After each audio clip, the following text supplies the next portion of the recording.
kind of wanted to save the song for later in the show. Yeah. Maybe I just do the first chorus. Okay. Just tease it. Yeah. Hang on, let me see how many verses I got. 1, 2, 3, 4, 5. I got 5 verses.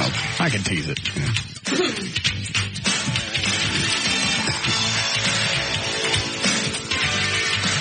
Sort of a welcome back Dan Lewis to the show. That'd be nice.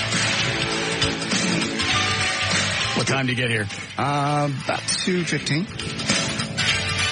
What'd you guys have him do? So far, really nothing. Just hang out. Slipped right into Tasso's position. Right. It was seamless. Yeah.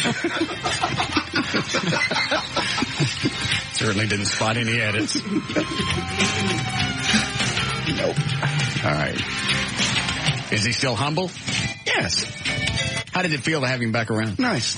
I just met him in the hall a minute ago. It's odd, but somehow warm and comforting to see Dan walking down the hall. All right. How long do you think the humbleness will last? 5:30. No, I really don't know. I think he's doing great. He's doing fine.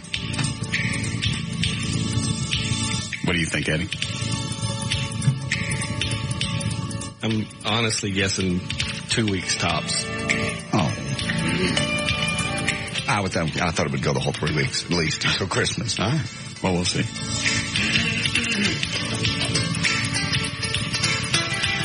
Anybody seen Tassos? Mm-mm. Yeah. He's not here. He understands I don't want to see him in the building. Yes. Brings back too many memories. I believe he does. Good.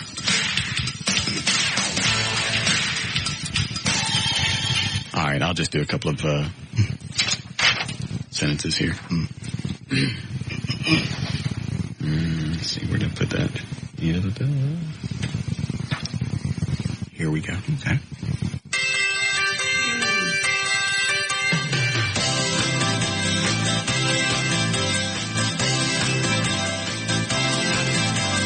Monday morning, you lie in the dark. Head in the oven, can't get no spark. Hey, hey, hey, it's another damn day.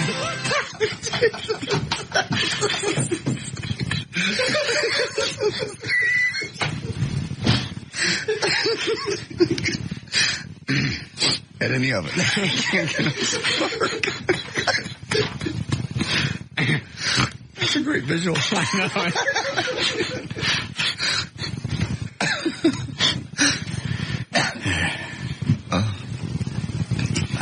You want to hear another one? Yeah. But you have 5 total, so. Yeah. I got to start again, though.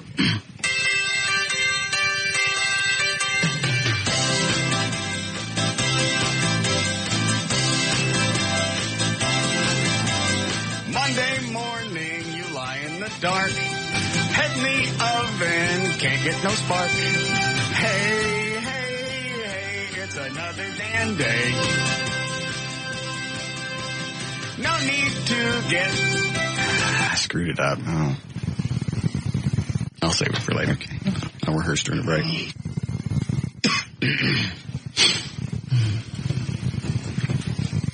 We'll do news and we'll bring him in. Okay.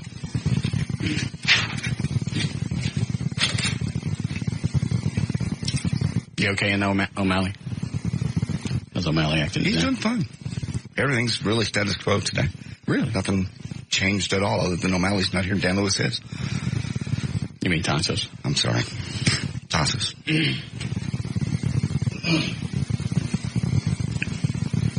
Was his feelings hurt? Probably so. Why? Well, because he feels like he's been kind of pushed off without really knowing why. Oh, he knows why. Yeah. If I was on some type of probationary period, I'd make sure there were no mistakes for that entire time. Well, none. I would be up here 24/7. There would be no gaps. Agree. No lulls. Nothing. I agree. The armor would stay polished. There would be no chinks. Mm-hmm.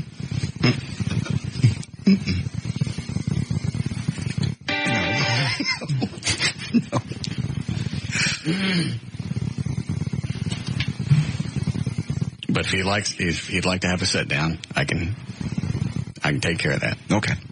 He hasn't said to me either way. I'd have Gavin talk to him, but he wouldn't believe it. No. That's the problem. Yeah.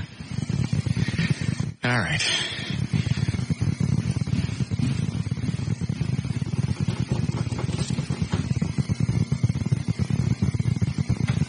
I'm doing it again. Okay.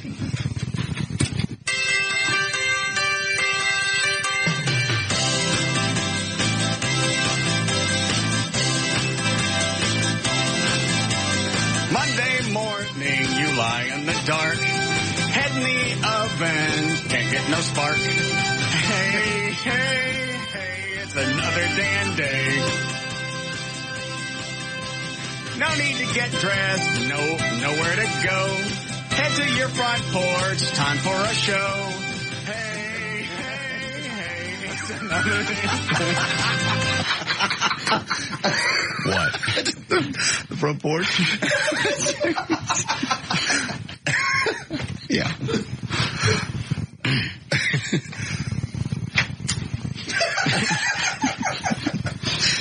The big season of the Dan on the Porch show.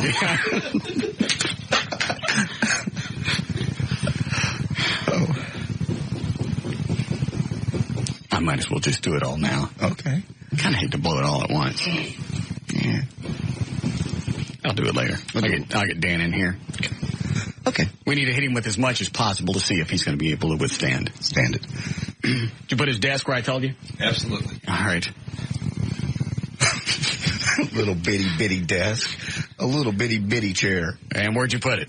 Out in the hall. Good. No, with a phone that's not hooked up to anything. Perfect. And a clock. And a calendar. I told Eddie put a phone on there and yank the cord out. And I want him sitting at it the whole time until we need him. Okay. Put last year's calendar up. Actually, I only had the one that Bend Over sent. That was the only calendar I had. Oh, okay. Good. Kind of fits. Yes. All right. Other than that, he seems happy? Yes. Great mood.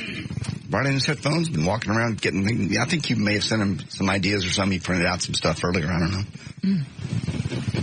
Good. How very exciting. Yes. All right, here we go. Okay.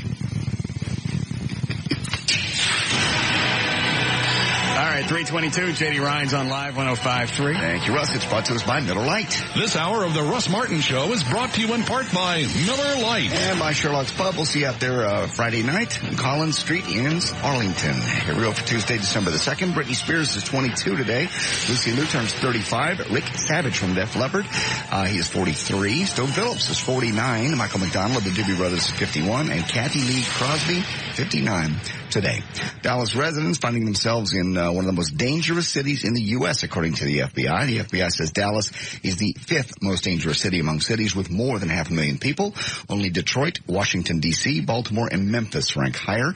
With cities having more than 1 million people, Dallas is ranked first. Fort Worth Police sending out strong warnings to anybody with handicapped parking permits. If your driver's license does not match the number on your permit, you could face a fine up to $500. On a typical Fort Worth City block, you can find 4 or 5 cars displaying handicap placards. Officers believe the majority of them are being illegally used. Using a handicap permit to avoid paying a meter, by the way, could cost you about anywhere from $200 to $500 for the first offense.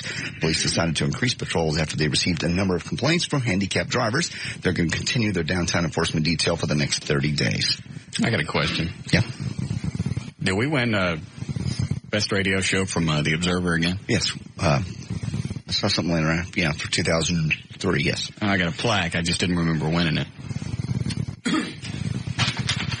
When did they have those? Man, I even forgot. 2003 Observer Best of Dallas Best Radio Talk Show. 2 years in a row now. Is it? Mm-hmm. Yeah. Oh, with the plaque, they also sent, in case you wanted to buy additional plaques. Or if you'd like a poster for your business. Oh. They're charging you $77 for one of those. You're kidding. Uh-uh.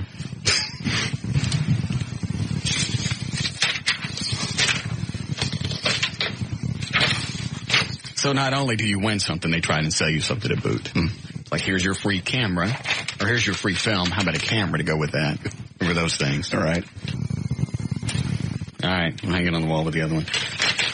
What is this other thing that you printed over here? Oh, that's the front page of DallasNews.com. It's Johnny England, Operation Kindness. She's the front page today. But the Dallas Morning News? Big story about Operation Kindness and holidays being a big time for adopting pets. And I didn't see this in today's paper. it's DallasNews.com. It's on the web. It's not in the paper? If it is in the paper, it's not on the front page. I didn't see it in the paper either. It's a nice story. Mm-hmm. What does it say so I got to read it? It just says the basics of what kind of pets they have, what they do there. It's a no-kill shelter. Talks about how long it's been around, everything. On the actual website, there's an actual picture of Johnny England feeding some puppies. It's cute. They get a picture of her mom?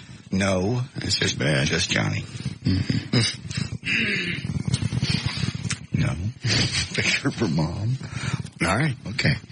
It's called the Segway Human Transporter, but the Pentagon is drafting the two-wheeled scooter as part of a plan to develop battlefield robots that think on their own and communicate with troops. The program is still in the research phase, so the self-balanced scooters aren't expected to report to boot camp anytime soon.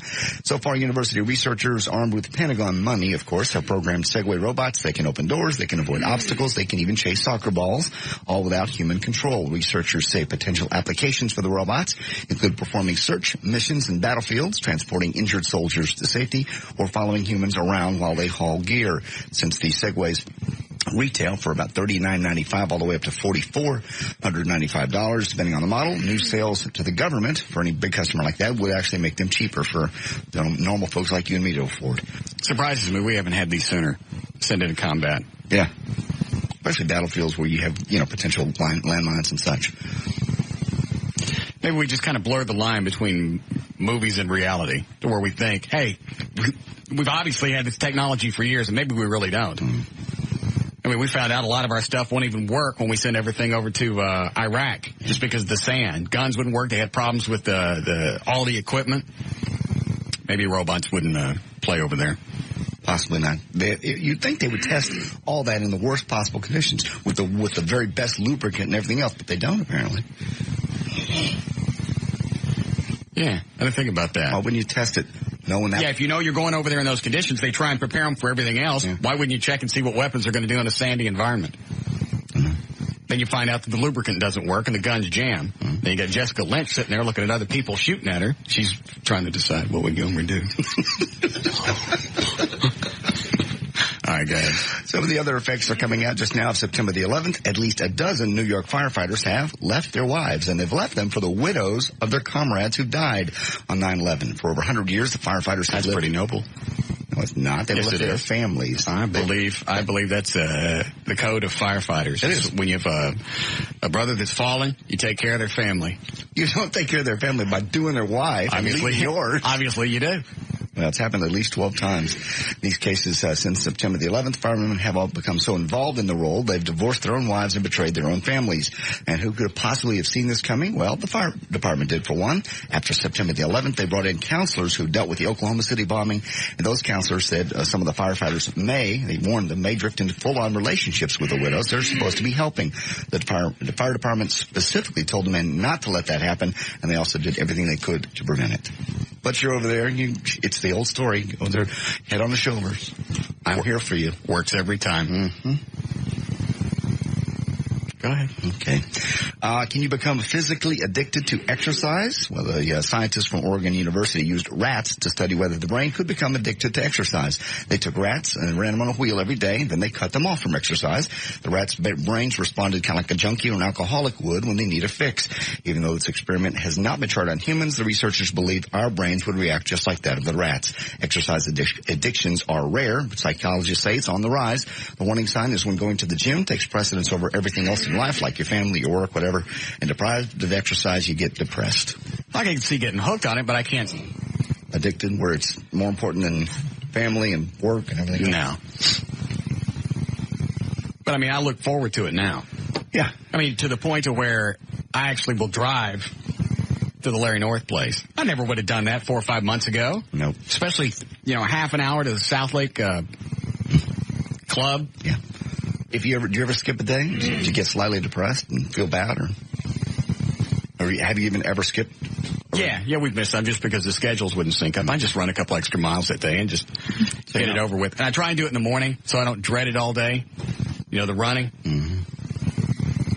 But had they not got me into the swing of it and being out at this front door every time I walked out, had they not been out there, I'd have never started. But done it. I don't care if it was on my way home. Just the fact that they were out there and I couldn't get around them and they were ready to go, I went ahead and suffered through it. I look forward to it. It's good. Good for you. How much do you run a day now? Just a couple of miles, like 2.5. Try and cram that in 20 minutes. Are you doing something else, or you just... Yeah, I play the radio in the background. Listen to Mark Davis talk to himself. Yeah. Yes, you do.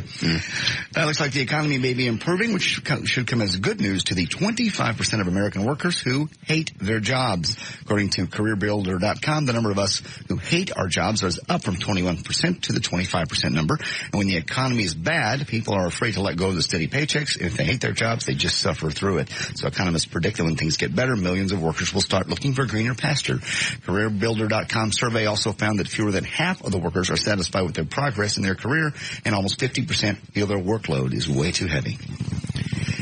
Derek Ross, no longer a Dallas Cowboy. He was waived today in a surprising move. He served as the team's primary kickoff returner and the nickel cornerback. Ross was met in the parking lot of the team's Valley Ranch headquarters by football operations. What are you smiling at? Nothing.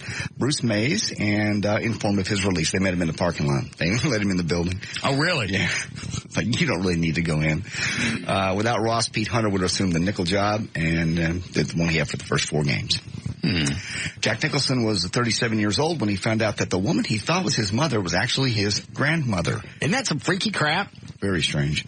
And the woman he thought it was his sister was actually his mother. He was born illegitimate. Back there in the 30s, it was kind of frowned upon. Jack's mother and grandmother pulled the switch, and both women took the secret with them to their graves. Jack did not even find out until 1974 when a reporter for Time magazine discovered it while working on the article for him. Now Jack wants to turn this into a movie, which he's hoping to write. He said, I grew up in a very small town. I don't know how they ever keep from leaking this out. It doesn't matter. I had a great family situation. It worked for me. And I thought it was weird when I found out, was I 24? Yeah. 84, 85. That I had a half-brother and half-sister. Nobody told me. I know. But did it freak you? Said it freaked you out? I can't remember your reaction. I thought you just kind of said, whatever. Yeah, I didn't really care. I just thought it was strange that they hid that from me for, a quarter century. But when my parents got married, I guess it would have been 58, 59, being divorced, having another family, my mom just said that wouldn't have floated with her family, my grandparents. So just kept it quiet. Yeah. Well, why would you wait that long to tell me? I just think once you get into the groove of not talking about it, why bring it up? Why bring it up, especially in your family where people don't talk about this stuff anyway? They don't. What does that mean? Yeah. Just from an outsider looking in, I don't think you guys have the best communications. We have dandy communication. Okay, then I'm wrong. Then they kept it a secret for 25 years for nothing. They probably came close to telling you so many times. Well, they probably did. I don't know. I probably got to a point where, what's the point of telling them? What's the point of bringing it up? Then, the half-brother and half-sister want to be buddies. They want to hang out. I don't know you. I'm sure you're fine people. Well, because they must have known about you all along. I guess that's why. They had to know where Daddy went. I never thought about that part. Yeah. That's all very strange that they would keep that under wraps for so many years while my parents were married, because obviously my dad was always there for Christmas, always there for the holidays while my parents were married, so he never saw the rest of his other family. But you're right, I guess they did know about me and my brother. Had to.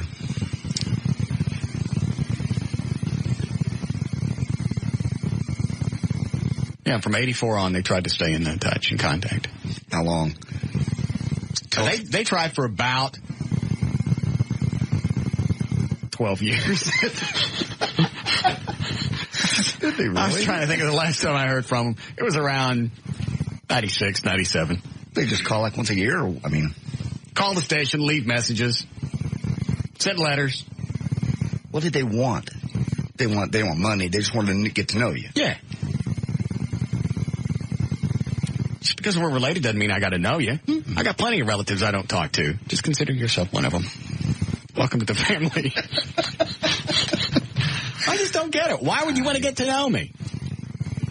Everybody's different. I don't want to get to know them. I didn't grow up with them. I don't know them. Like I said, I'm not slamming them. I'm sure they're dandy people. I just don't know you. It's like having a cousin you'd never see. Same thing. Yeah. Just because my dad was running around in the, 50s slinging that sperm don't mean I got to know you. Good for him. He was married. It wasn't like he was just out doing it. No. Yeah.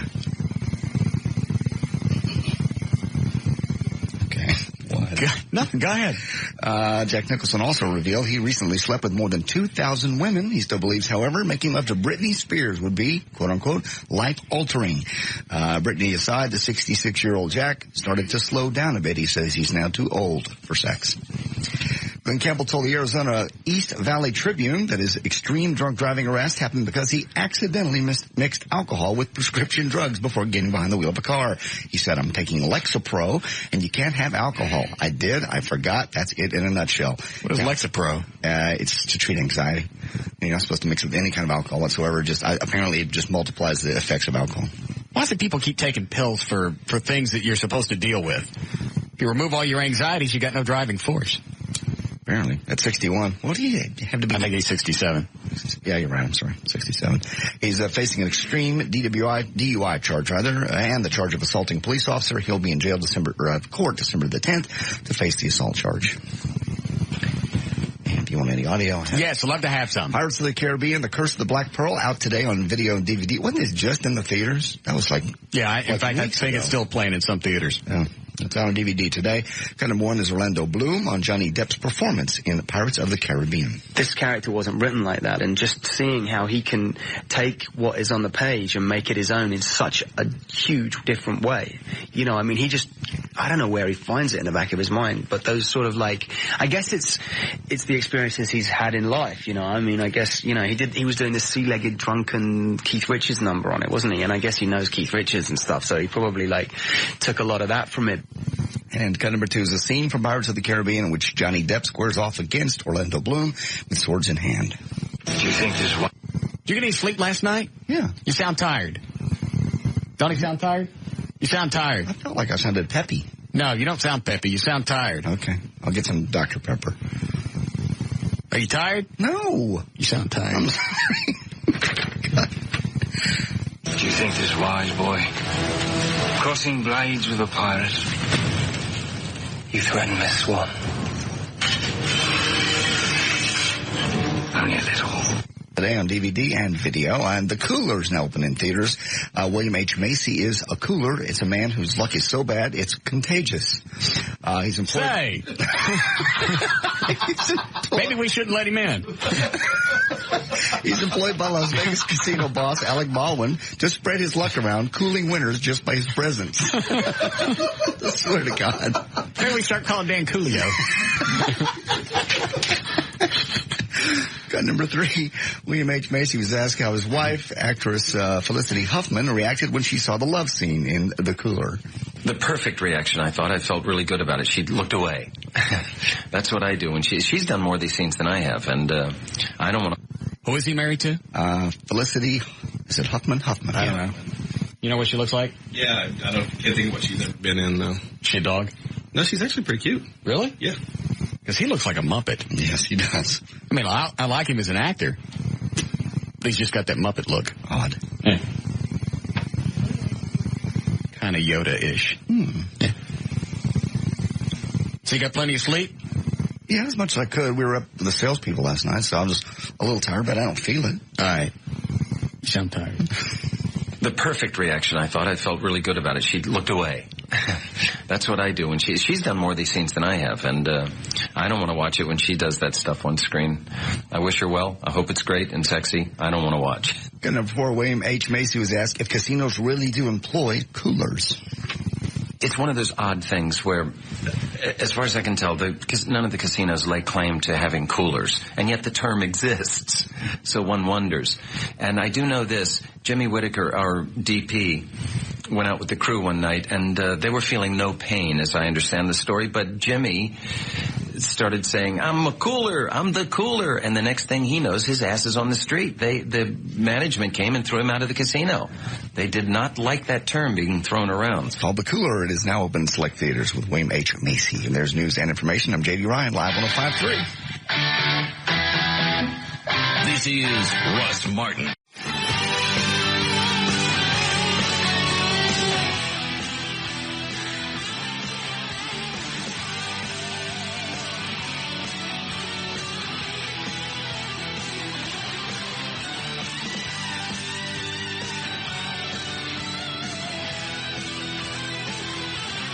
Like that all the time. I don't know who it's from. This is some kind of invitation. It says drinks and appetizers at Louie and Jackie's new house.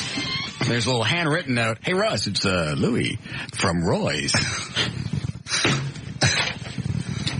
Great. No idea, no map, no nothing. Huh. Well, I mean, it's got an address here. Oh, but it's the same time I'm having my Christmas party on Sunday, December 14th. So I can't make it. Certainly hate to miss Louie and Jackie's new home. Gonna be a big deal, I guess. Probably kept the queers. Isn't that the last one we got? Yes, it was. A couple of gay guys having some kind of, was it St. Patrick's Day? Whatever it was damn strange. Yeah, had a little schedule of events. The garden party. Yeah, the garden party, and like 3 to 3:15 was camaraderie. I remember. Puts that in an itinerary. Gay guys. Yeah. Almost. 3 to 3:15, camaraderie. 3:15 to 7, grunt swapping.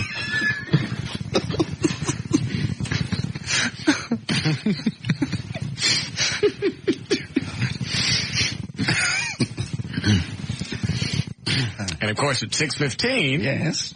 What happened? We'll have the big, that we can't air. But you know they guzzle that. Well, you have to. Kind of like a kegger. Yeah. Only that.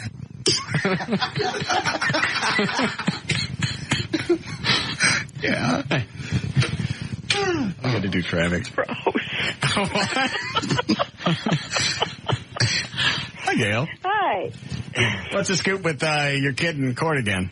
Oh, he just had to go sign up for his community service stuff.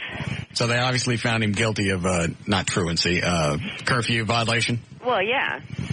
I mean, it was 1:30, between 1:30 and 2 in the morning. But he was coming home.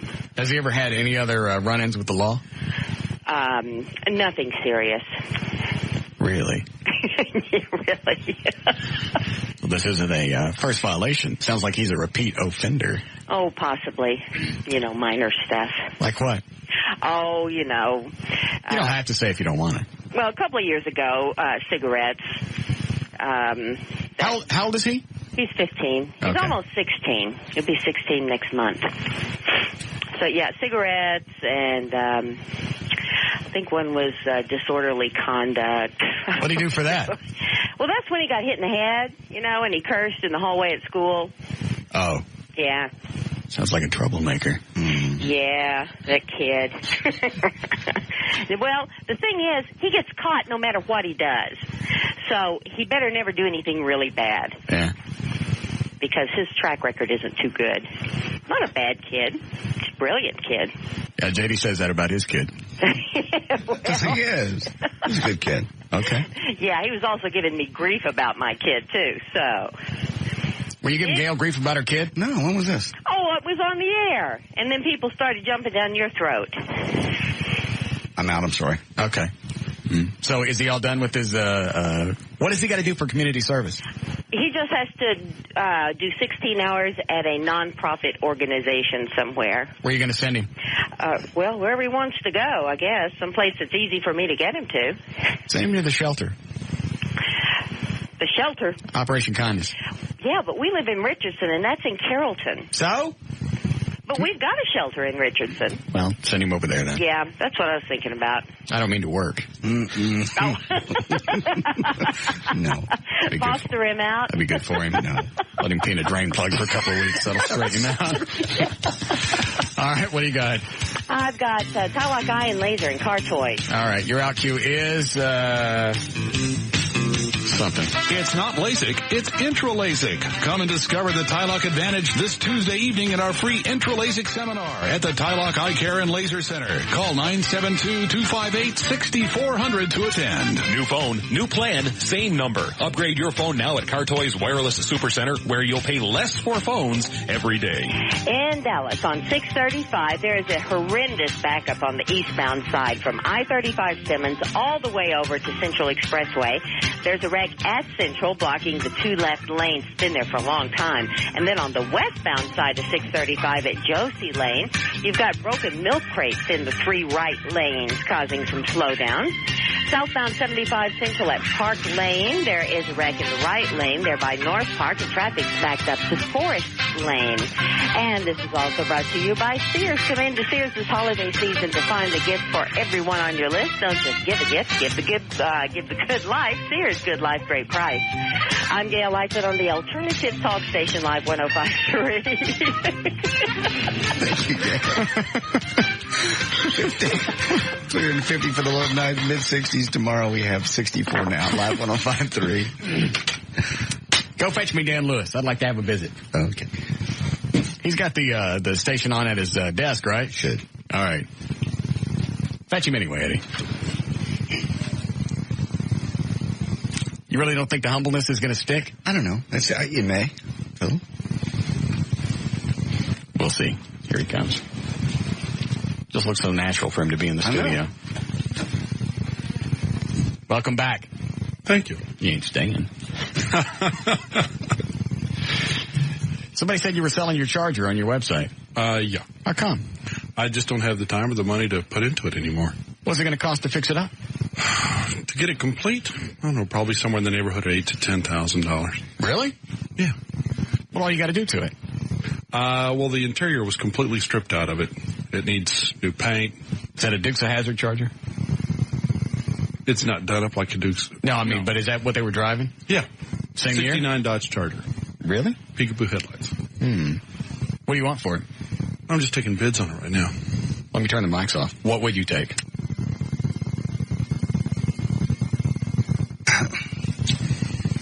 Is it worth that? Yes. I checked to see what others were going for. But I'm just taking bids on it at the moment. Perhaps I'll buy it and turn it into a Duke's car. That'd be neat. Would that irritate you? No, not at all. If I bought it from you and we beat it up with a hammer? After you pay for it, you can do whatever you want with it. God. What? Why would you do that? Just to be cruel? Yes. Oh. Right out in front of his house. Dollar a swat. You can do that out in front of the house, but I get a cut. So what are you planning for the holidays? What am I? I'm just home with the family. Eddie, you on the verge?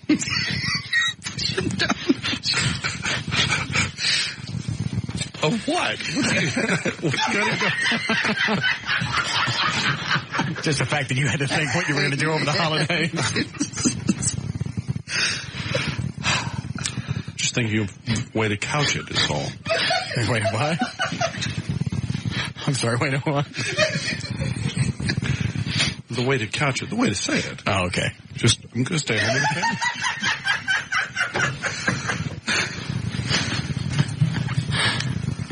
He'll be done in a second. No, he won't. Yes, he will. He'll be done in about 3 weeks.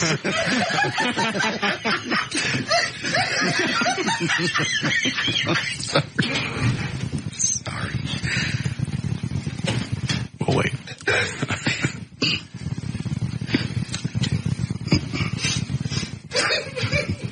How are the kids? They're fine. They talk to you? Of course. How's Will? He's great. Still 4. Or he's 4 now. He's just quite insane. Does what 4-year-olds do. Same as you. I don't run around the house in my underwear quite as much as he does, but certainly could be in your schedule.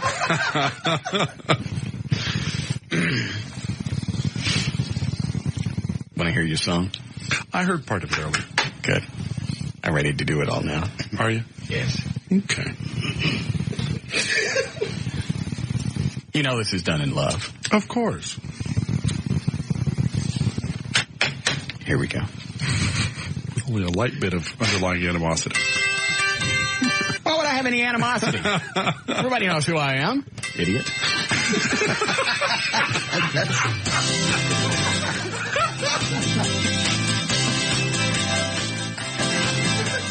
Monday morning, you lie in the dark. Head in the oven, can't get no spark. Hey, hey, hey, it's another damn day.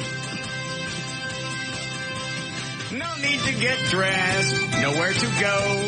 Head to your front porch, time for a show. Hey, hey, hey, it's another damn day. Hi, hi, hi, beautiful Monday. It is just another Sunday. When you hear Laura say that she loves you. Oh, my, she means if you'd die.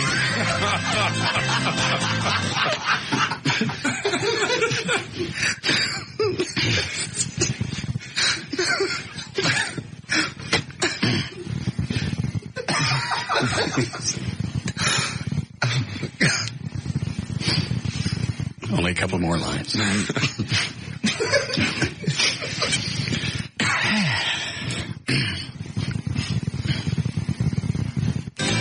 Birds won't sing, they spit on your feet. Colors like you, they feel so elite.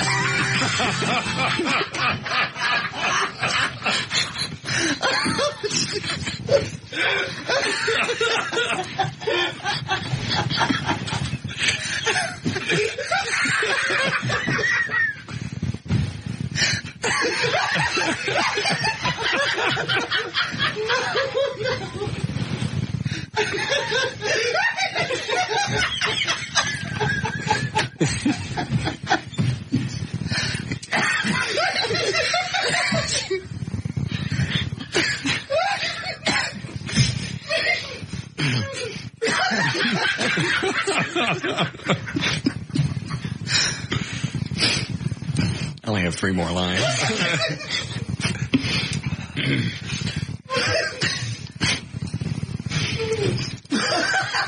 See if I can finish this.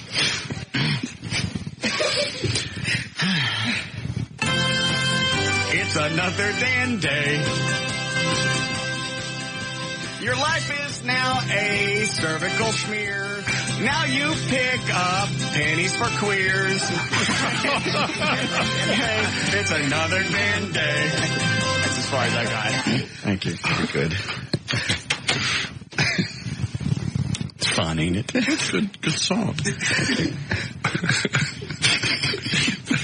Feels so elite.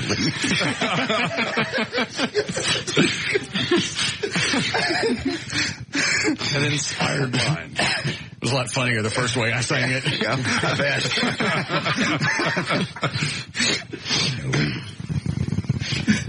So I'm sorry, I missed it earlier. What were your plans for the holidays? Just going to stay home with the family. Yeah. Same as every year.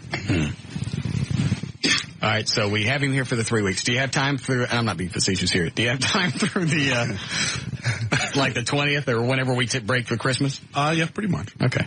Any auditions you've been on? I have an audition coming up on the 6th, and I'm not sure if that's going to be in the day or, I'm not sure what day that is. What's it for? It's for a play. Musical. I don't want to jinx it. Why? You don't think this would help you get it? No. The fact if you got it, you could promote it on the show. More people to come to see it. Well, if I get it, then I'd promote it on the show, but not until then. Well, you don't think they would hear that and go, hey, we should give him this part because he could plug it. I think you should mention it. No. I'll wait. Bad luck. Is it really? Yeah, start talking about how you're going to get a part before you get it. You're not going to get it. I'm a shoo-in for this. I get it. Doesn't happen. It's kind of like when you talked about having your own show. Right. Exactly. I understand that. Oh, I got it. I just lost it.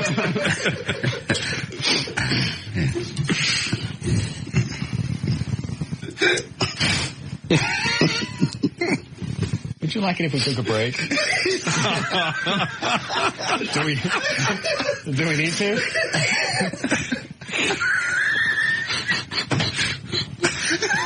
Sorry. Did you just float one? I'm just running through my head all the parts he might be auditioning for. Because he won't tell us. Farm animals, different things. You never know. I got it. All right. We'll take a quick break and we'll be back.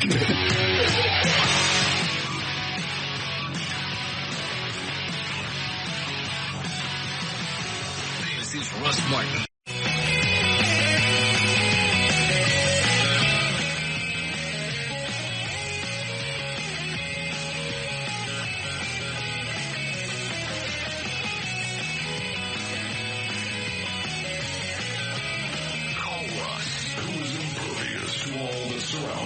Now, 214-787-1053. All right, I just saw Tassos in the hall. What's he doing up here? I have no idea.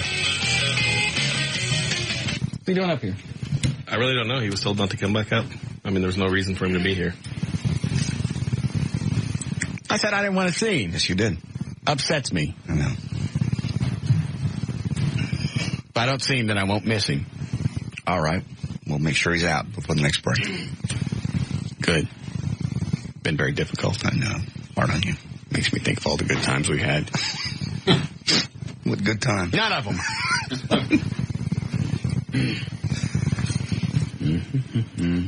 Yes, Mo? Buddy, I ain't worried about Dan making it to 3 weeks. I'm worried about Eddie making it to 3. Yeah. You may have a heart attack. Yeah, it's been a while since Eddie laughed that hard. Yeah. It's going to be a long 3 weeks. I know that for him. That's all right. Look at us through the holidays. Mm-hmm. All right, thanks. Hey. Have you been working at all? Yeah, I've had a few jobs. Last thing I did was a print job, or modeling, I guess you could call it. All right. Here we go. You gonna be all right? Yeah. You got some in your mustache. I can't. Here, I got one here. Shot Dr. DP up my nose. Well, nobody was more surprised than me to get, that I got the call. But my agent sent me out there. They were looking for... Here it comes. So you were doing some modeling, print modeling? Well, yeah, it's just print work. They were looking for a fat daddy. They wanted somebody that could come out there and just be fat, sloppy, unshaven. What's the product? I didn't know until I got out there. It turns out it's either going to be the cover or an ad inside the Southwestern Bell phone book. So I might as well tell you about it because eventually when it comes out, somebody's going to send it to you. Is it an ad for the phone book? I'm not really sure. At one point they said that they thought this was going to be the cover of the phone book. Oh, I got it. You're going to be the fat daddy on the cover of the phone book. Yeah. Was you holding a phone book?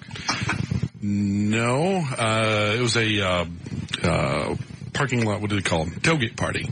And I'm grilling burgers on the back of a station wagon. Oh, okay. And they didn't tell you anything else? Just you're going to do this and they're not going to tell you what the print ad is for? Not really.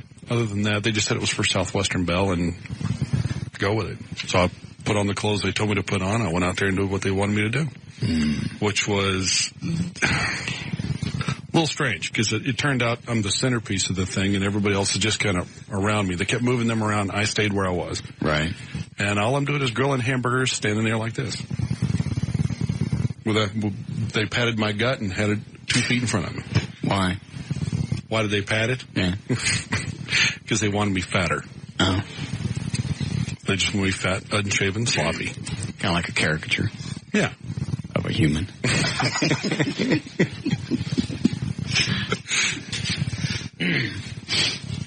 We should have had Dan go to the sales meeting thing last night. Yes. It's true. Totally forgot. Because you haven't met any of the salespeople. No. That's Is anybody left over from... I don't think so. I think everybody's new. Very few. Almost none. Monica is the local sales manager? Correct. Great big fake yams. Really? I haven't seen anybody. I saw Rachel, but that's it. Dana Kornikova looking chick? No, the other one. Rachel Stevens? Yeah, Rachel Stevens. For some reason, everybody last night was wearing low-cut stuff. Everybody. Who all was there? Oh, the entire sales department. Russ was surrounded by breasts at one point. Just you guys and the sales department. Yeah, just our show and the sales department. Well, maybe they were trying to impress you. They wanted to meet with the show that they could sell.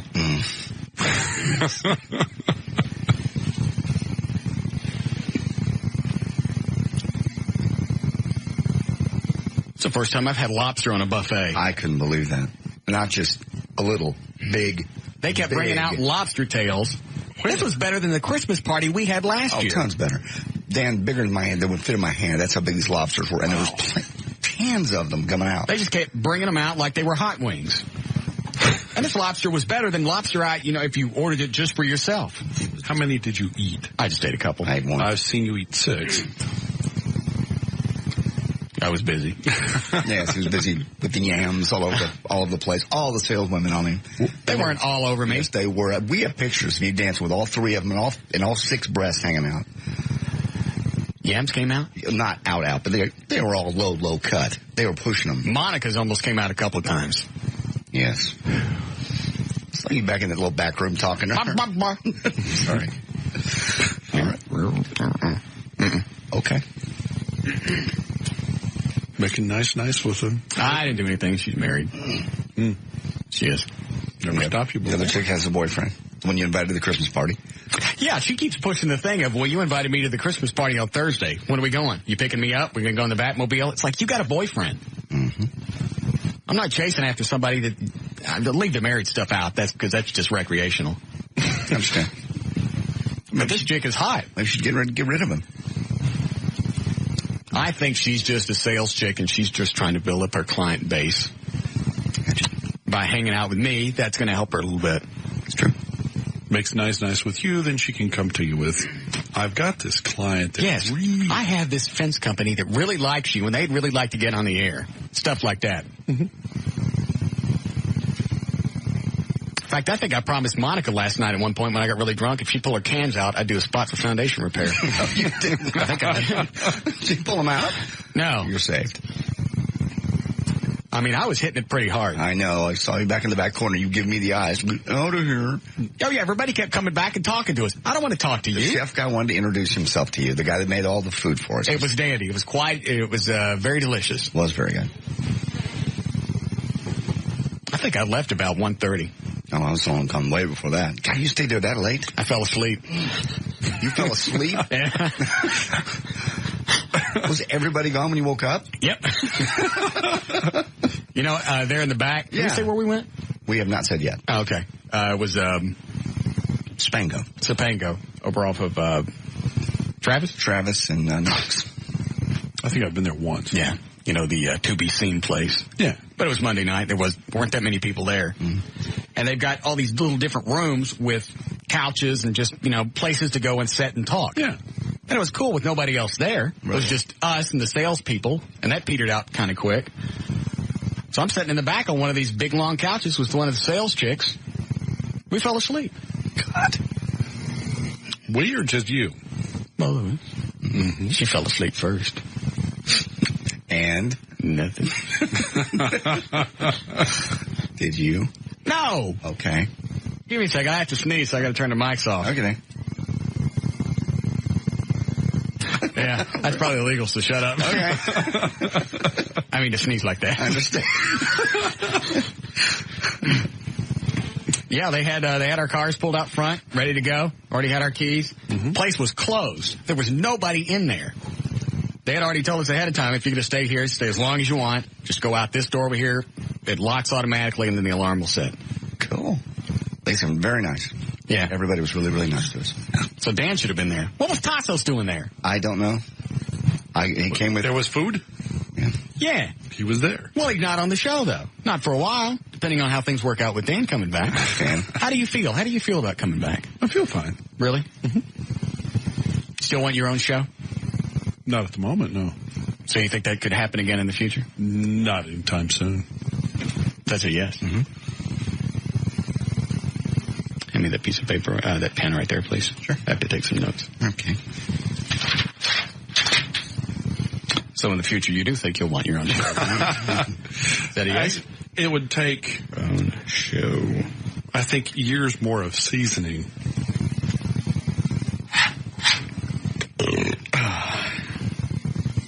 And what makes you think you can do your own show, Mr. Lewis? Didn't know there was going to be a test. I understand that. I have to know all these things because we've got to think about these things over the next 2 or 3 weeks. No use of getting attached again, and then, you decide that you want to go off on your own. No, I wouldn't jump ship again unless you wanted me to, unless you wanted me to go. So you think you still think you could do your own show? I'm not ready for it. No. That's not the question. Eddie, no explosions, please. He's having a hard time holding it in. I know. Hold on a second. What is it, Ronnie? Hey, Russ, nice to hear Dan back, by the way. But listen, you watching Channel 5? Yeah, I see it. I'm watching that while Dan's talking. Oh, okay. You talking about the police chase? Yeah, one of the kids just bailed. I bet they're going to wail on him. Hang on. Help me introduce myself to. That's the wrong channel. Hold on. Following that chase there. Oh, that looks like now it just ended. They have them all, Elsa. They've got 2 at the scene where the car wrecked out. And they already got him out of the car. A couple of doors to the west under a tree. They're bringing him back now. Well, what a shock. They pulled him underneath the tree. Can't see me. It might rain. The driver did run from police officers as soon as his car gave out. The officers were able to get those spikes under his tire, and we saw some smoke coming from his front. Yeah, I saw that where one of the tires exploded and he kept going. It was about the part where Dan said I thought it was kind of ironic. Where Dan said he still wanted his own show. Yes. All right, thanks, Ronnie. Welcome back, Dan. Thanks, Ronnie. All right, so you still want your own show? I don't know. I haven't really pursued it. And do you think you did a fine job on your previous show? It did okay. It could have been better. You didn't feel that it sucked? No. Okay. Delusional.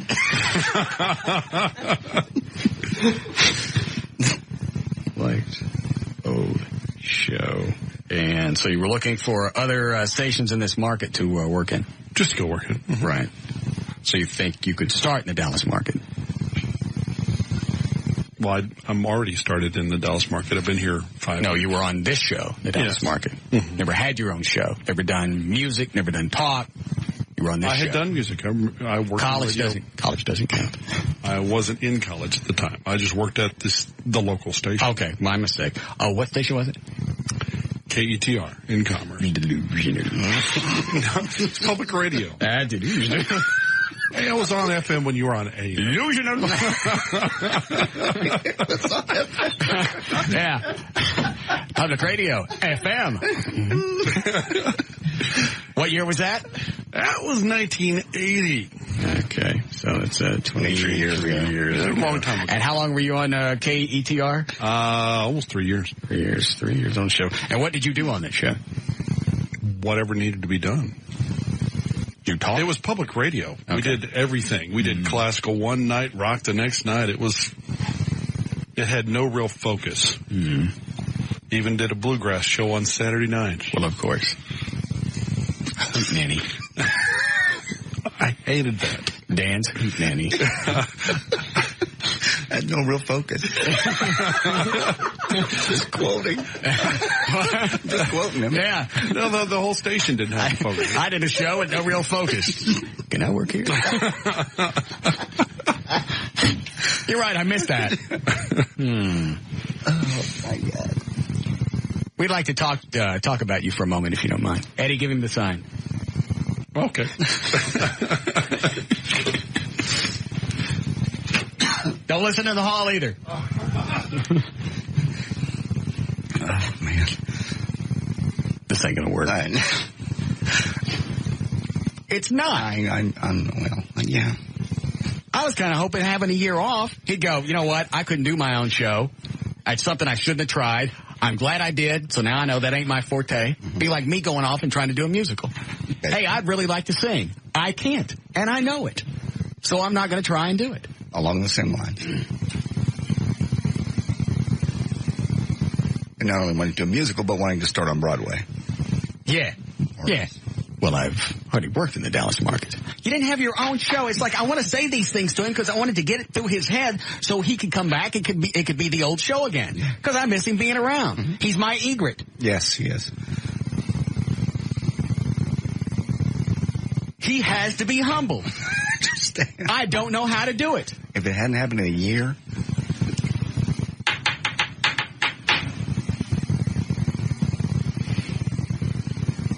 I will give him his job back today, full salary, if I could be absolutely sure that he's been humbled. I want him to bite on Lee Harris's skin tags. No. That's what I want. No. He doesn't have to bite it off. I don't want him to hurt Lee. No. No. If he'll bite on one of Lee Harris's skin tags, I will let him have his job back today. You're turning my stomach. Why? Biting on skin tags? He don't have to taste it. Just a little. I think that's fair. Don't you, Eddie? That would humble him. I don't know if it would, but... That would show me that he has reached a point of humbleness and he wants to come back to the fold. Okay. And so he can take the gamble and see if it's going to work out over the next 3 weeks, or take the for sure thing right now, bite on one of Lee Harris's skin tags, and have his job. Okay. And I don't mean with the front teeth, the incisors. Right. I want him to get down there sideways and bite with the side and kind of... You know what I'm saying? Yes. So it would look like this. Unfortunately. Oh. Yeah. He don't have to do one on his ass. Okay, I understand. Just under the... I'm not unfeeling. I understand. Very giving, actually. You're offering a man a career. Yeah. I will give him everything back today, full salary, everything he had before he left, if he'll gnaw on one of Lee Harris's skin tags. To me, that would show humbleness. Okay. And it would be a symbol of him being an egret. Yes. Have you asked Lee? I think Lee would go for it. Okay. I'm with you. What do you think, Eddie? I want to see it. Okay. Do we have time for news, or we need to break first? We need to take a break. Okay. Do you guys want to talk about this off the air? If you'd like to. We can say anything different off the air, because I don't want to get called a crap. Does that shock anybody that he thought his show was good? Absolutely. I love him, but I want him to know that he sucks, and I don't know how to get it across to him. This is one of the few times in my life I can't communicate to somebody and have them believe me, you suck. You can't do this. It's not within you to do your own show. Wake up! Not in this format, certainly. Not in any format. He can't do talk. He sucks. He's not entertaining. I know. I wish he would understand that. Okay. I'm trying to save his life. This is called an intervention. I understand. I understand. Yes. Go off to a small market and start doing a music show like you did. I mean, you know. He don't want to do that. He wants to start in Dallas. Just because he's worked with us and went with our history in Dallas-Fort Worth, he thinks that transcends to him. It don't. I understand. That's why he couldn't get a job here. He had no experience doing his own show. I love him. I want him to be here, but he's got to understand he's got no talent.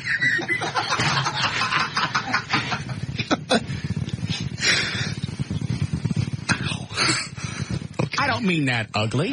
Well, I don't really. I understand. You're really just trying to get it through. The part of the show that we need him for, he fits perfectly, and it makes me happy to have him around. He's like a warm blankie. Mm-hmm. I agree. But as far as doing his own show, he's a cooler. Yes. And just the fact that he told me, standing right here, today. One day he's going to have aspirations to do his own show again, and we're going to be back to exactly where we are. Or were. Mm-hmm.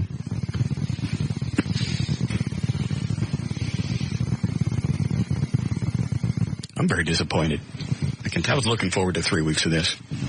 Well, going towards the holidays, excited. We're all back together.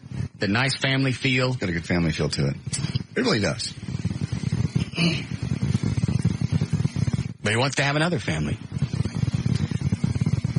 Maybe he's just saving face on the air. Maybe off the air would be a different story. I don't think it is. It's really hard to get on the open microphones and say, you know what? I can't do something. I just can't. I do it all the time. There are plenty of things I can't do. I said in print. I couldn't do this. I could no more do this station. I've been in radio 25 years. I could no more do this station. I could go do another music format. I could do other stuff in television. I can't do this. There's no way in hell. In fact, I am a walking miracle. I have no talent whatsoever. I can't sing. I can't dance. I have really no discernible talent, and that's really a magic trick each and every day. Watch this man feed himself with no talent. You have plenty of talent. I have no talent. Then the ratings would be what they are. That's not really the point. If you had to stop and go, what can he do? He obviously can't sing. He can't act. He ain't good looking. He can't play anything. Notice that it really is. It's a magic trick every single day. Let us show you now a man who will feed himself with no discernible talent. Here he is. Watch. But I acknowledge that. We really got to get past this thing. He has to understand that his show sucked. I know. And it was because of him and nobody else. He has to understand that. It wasn't a budget issue. It wasn't didn't give enough time to take wings. No, it wasn't any of that. It's just not your thing. Embrace it. You're being given a second chance. Nobody else would get this. Oh, no.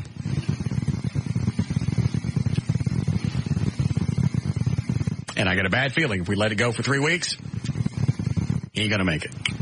Well, the deal is, But if he doesn't want to leave Harris's skin tags right now, yes, he's back in. So what if he's back in but nothing changes and it's still the same old Dan and he still thinks he can do his own show? I think if you bite on somebody's skin tag, you've pretty much given up. All right, so you're just breaking his will. Yeah. I got you. It's like a horse. Yeah, I understand. He's a stallion's got to be broken. The only way to do that is make him eat a tick. That's the way we did it in Wild West. I can't watch that, really. Oh, yeah, you can. I'll puke. No, you won't. Just the thought is really making my stomach curl. It is not. It'll be fun. Okay. I'm sure Lee's got one on his back someplace. And most under his arms. You've never even looked at them. No. I have. Are we paying to have those smeared off? We have not found a doctor yet that I'm aware of. We'll get somebody. All the grief we've given him, the least we can do is pay to have him zapped off. You say, yeah, we need a break? All right. Hold on. Yeah, Robert? Hey, Russ, I think you need to come forward with Dan, man, and don't beat around the bush, man. Just tell him what you really think. All right, thanks. I know he's being a smartass, but he means off the air. And that's the talk. I don't want to have that talk, though. I don't like sitting off the air and looking at somebody going, you suck. This is not your thing. Don't do this anymore. Don't have aspirations for it. You tried it. It didn't work out. Let's move on. See, back to the family that we had. Yeah, it was a dandy family. Everybody loves their own place. I know Eddie has no aspirations to do his own show. Because the one day that you left the studio when you was having your wig out session, I had to talk to Eddie. I understand. And we went into the break. He goes, he's coming back in. He goes, JD's coming back in the studio. Yeah, he goes, I don't like that. So I know Eddie has no aspirations to do his own show. Right. You okay? Oh, I love it. I would no more stand over where you're standing than fly to anywhere. Okay. And I really thought that the dance song would drive it home that he has nothing to live for. No. I'm trying to give him some kind of... It's not it. I'm trying to give him some kind of substance. Not that he didn't have anything to live for. It's just this particular format is extremely difficult and extremely unique. I talked to one of the sales guys last night. It's almost like this format was built for you, for what you do, for your quickness. It's very difficult for anybody else to do. Look at the shows that are around us. Damn. I'm sorry. All right. We'll take a break. We'll come back with the news. This is Russ Martin.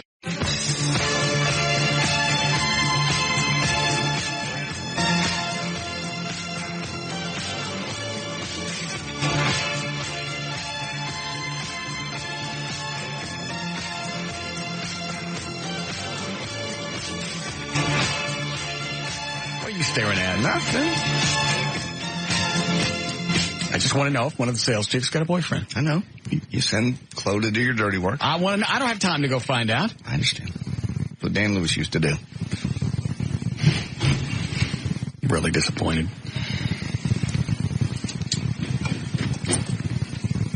You guys talk to him during the break? I did not. You, Eddie?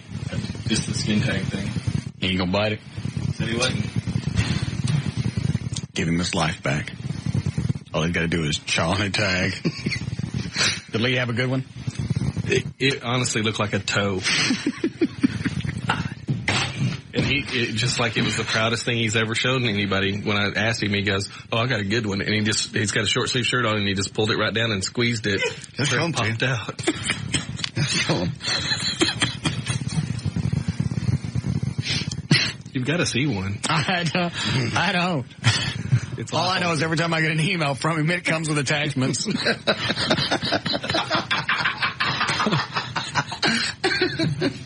Yeah.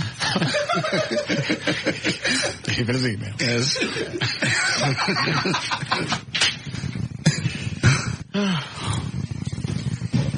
What am I going to do with Dan? I don't know. We'll do the 3 weeks and see what happens. I just wanted him to come back and be happy to be here and just have things work out. Am I living in a fantasy world? I think he's happy to be here. I just think it's a ego thing. That he just didn't want to get in here and go, hey, you know what? I sucked. Why? Nobody's going to fault him for that. In fact, people would be more apt to go along with him. Or at least say, hey, you know what? The show wasn't that bad. We heard it. Granted, it wasn't your thing. But don't be so hard on yourself. It's a lot better than going, I think we did fine. They didn't do fine. It was horrible. It was.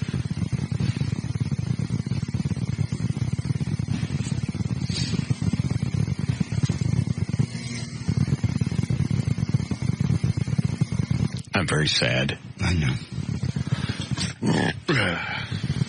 We have any whiskey? I thought I was going to cut back on drinking, didn't I? Said you were. I need my cork back. It's not the same effect, just unscrewing it. Did we lose that bottle, or is it just empty? I'm sure it's empty. All right. Well, even if things work out over the next 2 or 3 weeks to get us to the Christmas vacation, he's still going to have that in the back of his mind. Want my own show? Yes. All right. We'll do news. Okay. I don't know where to go with this.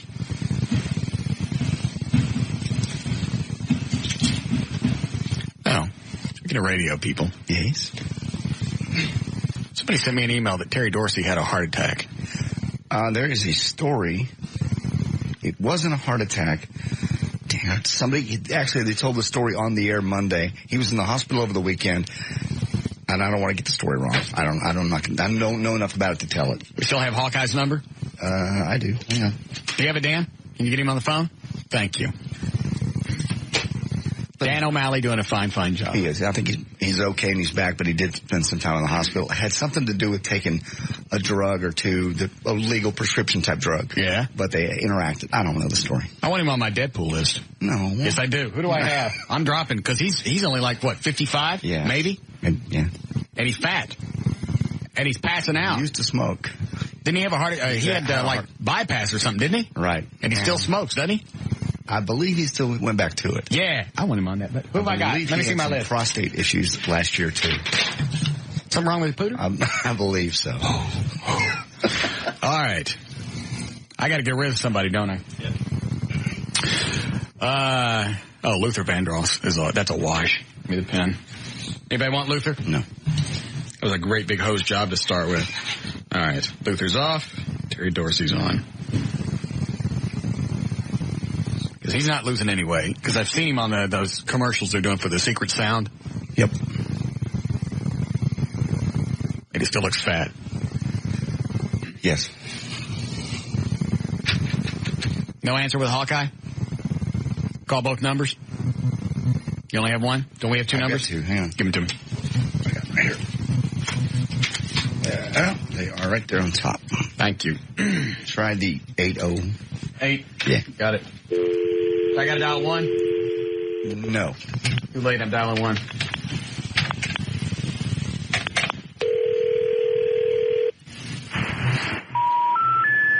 We're sorry, your call cannot be... Bitch.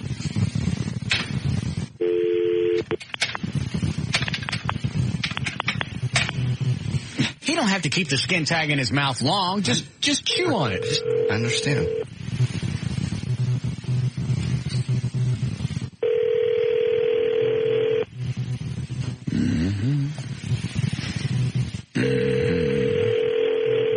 You ready for news? I am. Which number did you call, cell or home? Hello? Hey, Mark? Yeah. It's Russ, we're on the air. Oh, jeez, guys. What are you doing? I was actually just getting up from a nap. Really? Yeah.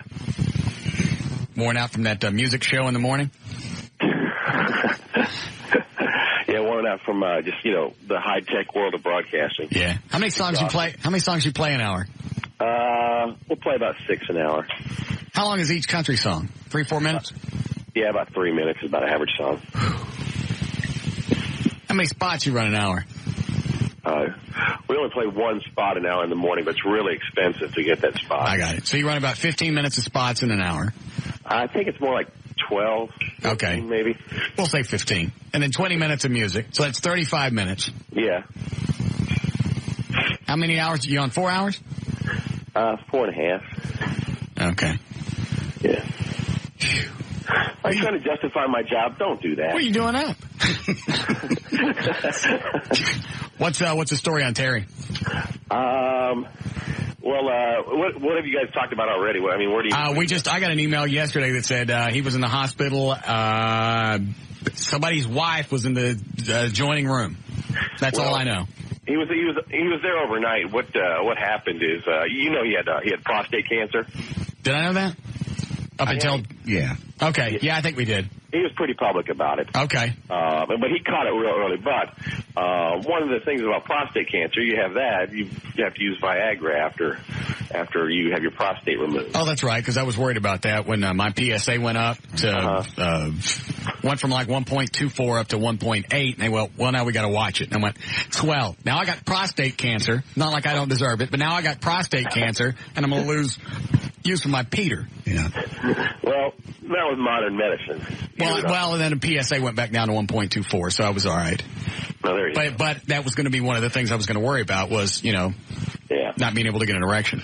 Yeah. All right, so Fatty's got a problem with his weenie? God, gee whiz. Quit it. What? Nothing.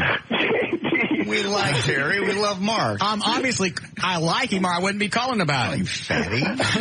What's wrong with Fatty's Peter? You just got to shove that poker. You just got to make it a little bit worse, don't you? Yeah. I'm calling to see how he is.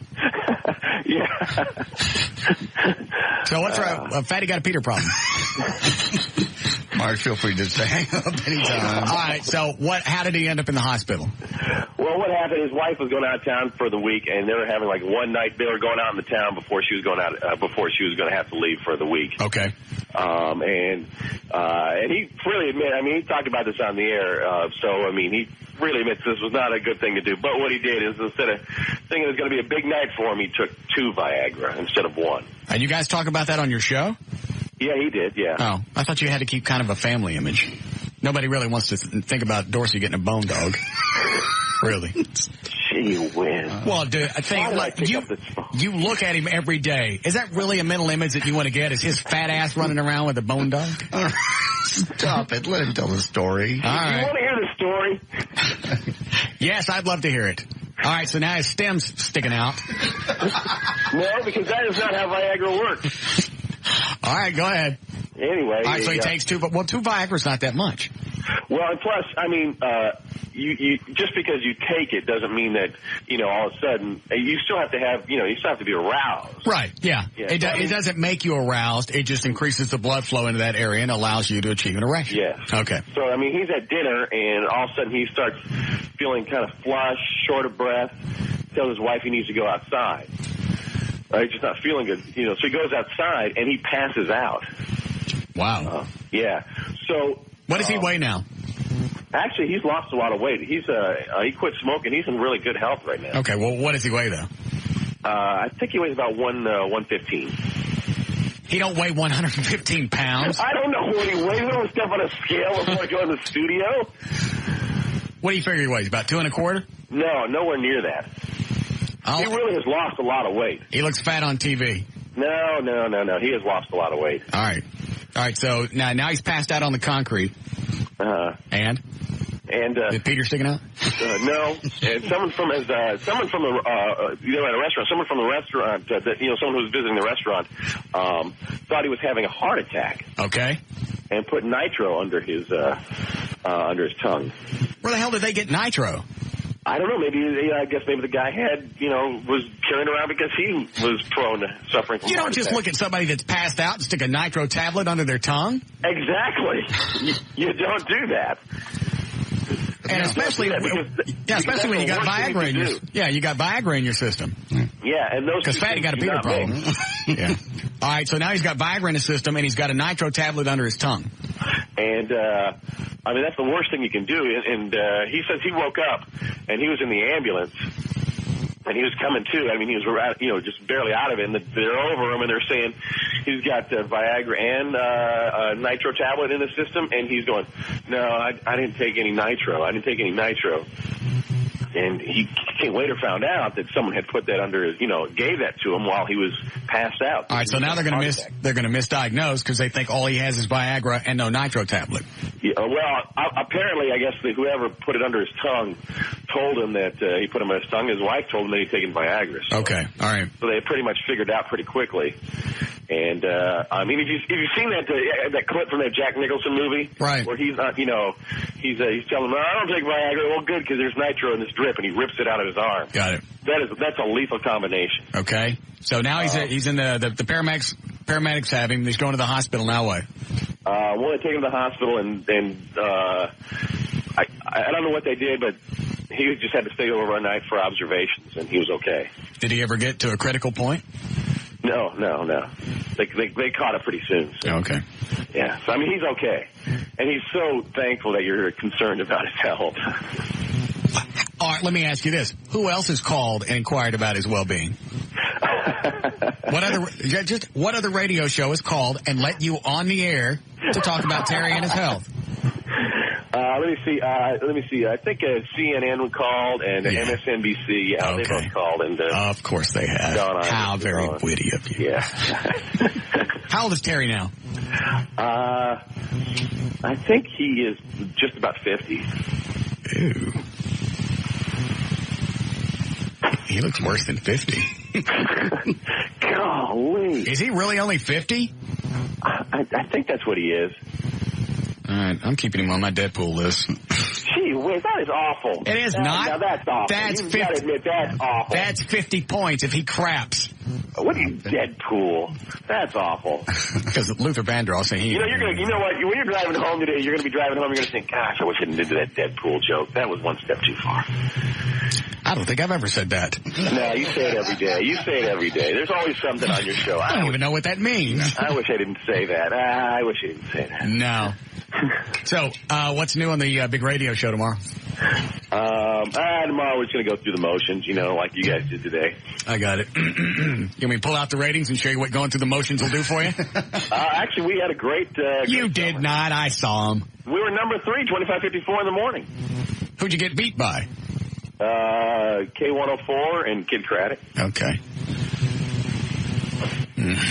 There's 2 jokes there. I'm going to let them both go. Happy? Thank you. So you guys beat the Wolf? Yeah, in the morning we did, yeah. Okay. Well, that's all that's important. Is that chick? You guys do. Were you still number 1? Yes. We're still number 1. Yeah. In what we're like men 18 to 19? Pick a demo. 1834. You want to see the bonus check that comes along with it? Women 35 plus. How do you do there? All right, you got me there. We have no women. We were number 6 in women. True. You want to throw out any more ratings? Punk. Is that chick with a big nose still over there? Golly. Oh, come on. I like her. She got a boyfriend? She's engaged. Oh, that's too bad. Yeah.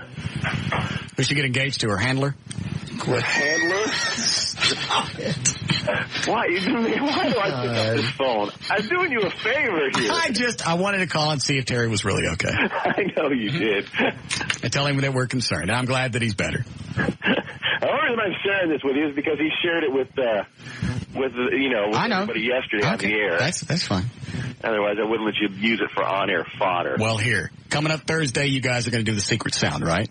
No, we're doing it now. We're continuing now. We're doing it tomorrow. Oh, okay. I didn't know that. So it's every day? Yeah. Okay. Yeah. And I can win how much?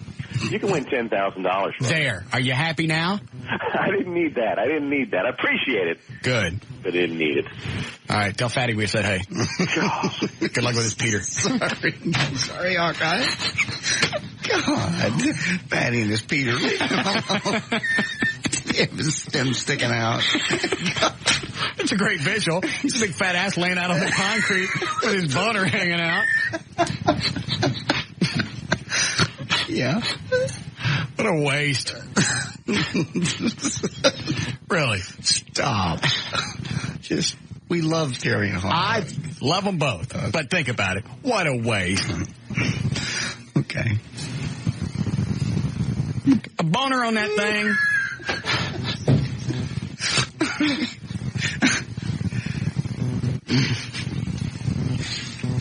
Oh, my face hurts. All right. Can we still do news? Right. Oh, okay. All right. Take a break. We'll come back and we'll try news again.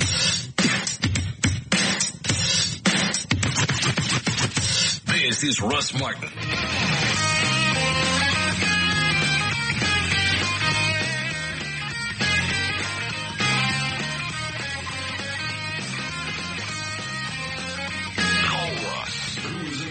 To all that surrounds him.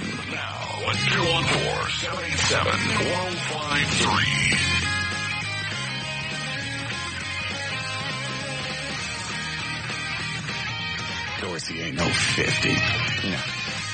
No way.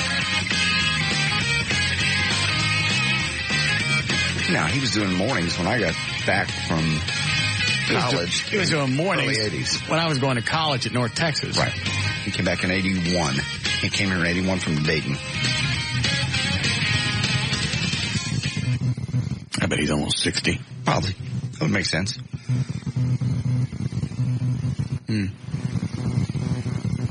How weird. Why? Fatty got a problem with it, Peter. All right. Stop doing that. All right. Did we ever start news? No. Okay.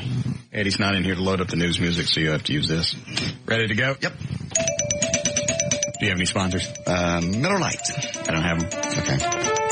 All right. That's also brought to us by Sherlock's Pub on Collins Street in Arlington. We'll be out there Friday night from 10 until midnight. Swing on by. Sherlock's. What do you want to bet we're getting free Miller Lite at the Christmas party, and that's why we're doing spots? So many of them? Yeah. You're probably right. Just like the other day, what was it, the hotel? Marriott? Yeah. You know where the Christmas party is? Almost sure. And you're right. We'll probably get the cheap chicken from Albertsons. Yep. You know who's doing the sale? That is correct. All right. Go ahead. Defense Secretary Donald Rumsfeld has won this year's Foot in Mouth Award for the most baffling statement by a public figure. Britain's Plain English campaign announced the honors today, giving runner-up to California Governor Arnold Schwarzenegger. The top prize went to Rumsfeld. He said, "Reports that say that something hasn't happened are always interesting to me because, as we know, there are known knowns and there are things we know we know. We also know there are known unknowns. That is to say, we know there are some things that we do not know, but there are also unknown unknowns, the ones that we don't know, we don't know." Arnold Schwarzenegger was the honored entry. He said, "I think that gay marriage is something that should be between a man and a woman." The newest trend in tattoos is removal. It's estimated that 15% of Americans have a tattoo. Among 18 to 34-year-olds, by the way, it's almost 30%. One New Orleans dermatologist says she is removing up to 10 a day now. Back in the 80s, she said she'd do about 5 a month. Still, removal is definitely isn't an easy fix. The most state-of-the-art method, which uses laser beams, costs hundreds of dollars, requires several painful treatments, and still leaves a faint outline of the old tattoo. I thought we were all going to get a tattoo. All of us. Kind of like a bonding tattoo. We all get the same thing. We never did really decide on what to do or where. Well, let's get something. Okay. What do you want to do? I don't know. You already have a star, but that's for you and your dad. That's for my dad. Yeah. I'm going to get that taken off. Why? Because I'm mad at him. He called and apologized. He called me an a-hole on Thanksgiving. Most parents call up and go, "Happy Thanksgiving." They don't tag it with a-hole. You were being kind of... I did absolutely nothing on that. You really didn't. He wanted to bring the listeners and hang out over at my house for Thanksgiving. And I said, I'd rather you didn't. He got pissed off and called me an a-hole. But he called out later and said he loved you and he was sorry. But it ruined my Thanksgiving. He apologized. Well, what can you do? Okay. So I get the Thanksgiving of 2003 back how? And he comes over to my house unannounced. And you didn't let him in? I didn't know he was coming. But you saw he was your father. For all I know, he was still pissed off? No, he was not. He was trying to see you face to face. He knew what he'd done, and he felt sorry about it. And you wouldn't pick up the phone, undoubtedly. So? Anyway, so I'm having this taken off. What do you guys want to get? You're not. Yeah. Will you get one, Eddie? Yeah. So we just have to decide on something. Yeah. Be one of those bonding moments. All of us will get one. All right. What are we going to get? Show logo? No. Because if you don't stay with the show, that's going to be kind of embarrassing. Yeah. I'll dwell on something. What does that mean if I don't stay with the show? I just meant in general. Oh, okay. The logo could change. Oh, okay. I get you. It's like Dan having business cards. It's not really worth it. No. It's not worth the gamble. No. Go ahead. The dating website Match.com says the best place in the country to date, fat folks, is Portland, Oregon. People from Portland on the Match.com site have entered a definite preference for men and women carrying, as they say, a few extra pounds. You want to avoid Miami and San Diego. They prefer skinny chicks there. In Denver, they like their women with long hair, and Denver women also like their men with long hair. San Franciscans say they put emphasis on your intelligence level. Women in Texas are most open to dating men who are 5'6" and under, and divorced men and women do the best work in Santa Fe, New Mexico. That's according to Match.com. Do chicks not like dating short guys? No. It just, I never knew if that was an issue or not. I think it is. It just goes back to the basics of heredity. You want somebody who's strong and can take care of you, and, taller men are considered better looking even if they're not. Oh. Because we got that little short sales guy. Yes. But he's cute. He is cute. So, I bet he could model little boys' underwear. Quit it. Don't you think? He's a grown man now. I know, but he's cute. I know he is. But he's just so short. Yes. How tall do you think he is? 3.5 feet? No. He's about 5'2". But he's cute. He's 5'3". Don't you think he's cute? He's attractive for a man, yes. I'd like to see him model underwear. No. You wouldn't. Then pretend. No. God. When Paris Hilton and Nicole Richie arrived in Arkansas wine country to film their reality TV show, it was a big deal. Now the folks of Altus, population 817, are setting their VCRs and shuffling schedules to see how they'll come across to the rest of America on Fox's TV show The Simple Life that premieres tonight. They've been running promos for this all over. The town is under a media onslaught, no thanks to Hilton's latest scandal, the resurfacing of a homemade sex video that has produced headlines making the mayor cringe. The sex tape has nothing to do with Altus, he said. Nothing to do with us at all. Billed with the tagline, from filthy rich to just plain filthy, the show follows Hilton and Richie, which is Lionel Richie's daughter, as they live for a few weeks on a hardworking family farm. It shows them cleaning out chicken coops and dumping over wheelbarrows. It actually shows there's one shot of, I guess it's Paris, in a bikini washing something down. I'm like, who really wears a bikini around a farm? This looks like such a bad show. No one in the world would watch this if that video hadn't come out a few weeks ago. Yeah, I know. They need to get that little short sales guy on there. No. Underwear. No. People would watch that. No, they wouldn't. No, they wouldn't. He should model boys underwear. No, he shouldn't. Quit it. He's cute. He's cute. He's cute. 70-year-old former smoker Robert Keyes of Homer, Alaska, testified in front of the city council that... Don't you think he's cute? Very cute. See? See if he'll come down here in his underwear. Tell me we want to look at him. 70-year-old... He can mention any client he wants. I just want to see how bad they want to get on the air. 70-year-old former smoker Robert Keyes of Homer, Alaska, testified in front of the city council that secondhand smoke has no ill effect on him. And just after he said that, he died of a massive heart attack. Not 5 minutes after saying the cigarette smoke, quote, hasn't bothered my health at all, Robert keeled over. And even though the town's fire chief, head EMT, and a doctor were all in the city council chambers, they couldn't save him. He was dead before they got to the hospital. Good. The nation's first genetically altered household pet, a fish that glows in the dark, is set to begin appearing in stores next month everywhere except perhaps California, the only state with a ban on lab-engineered species. Just in time for Christmas. You okay? Just yawning. Okay.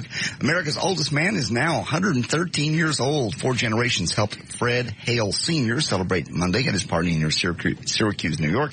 Among those on hand was his 83-year-old Fred Hale Jr. He said his dad even cut the cake. In 1995, the Guinness Book of World Records named Hale the oldest licensed driver at 107. And Coach Bill Parcells is focused on the big picture, so he's not interested in making Sunday's game against Philadelphia a winner-take-all affair. Parcells simply wants the Cowboys to end their 3-year postseason drought. Winning 2 of the final 4 games should accomplish that. There hasn't been a 10-win team that failed to make the playoffs since 1991. At stake, of course, is the NFC East title. Philadelphia is 9-3, Cowboys 8-4 by a game, and a victory would give the Eagles a 2-game lead with 3 games to play, virtually clinching the title.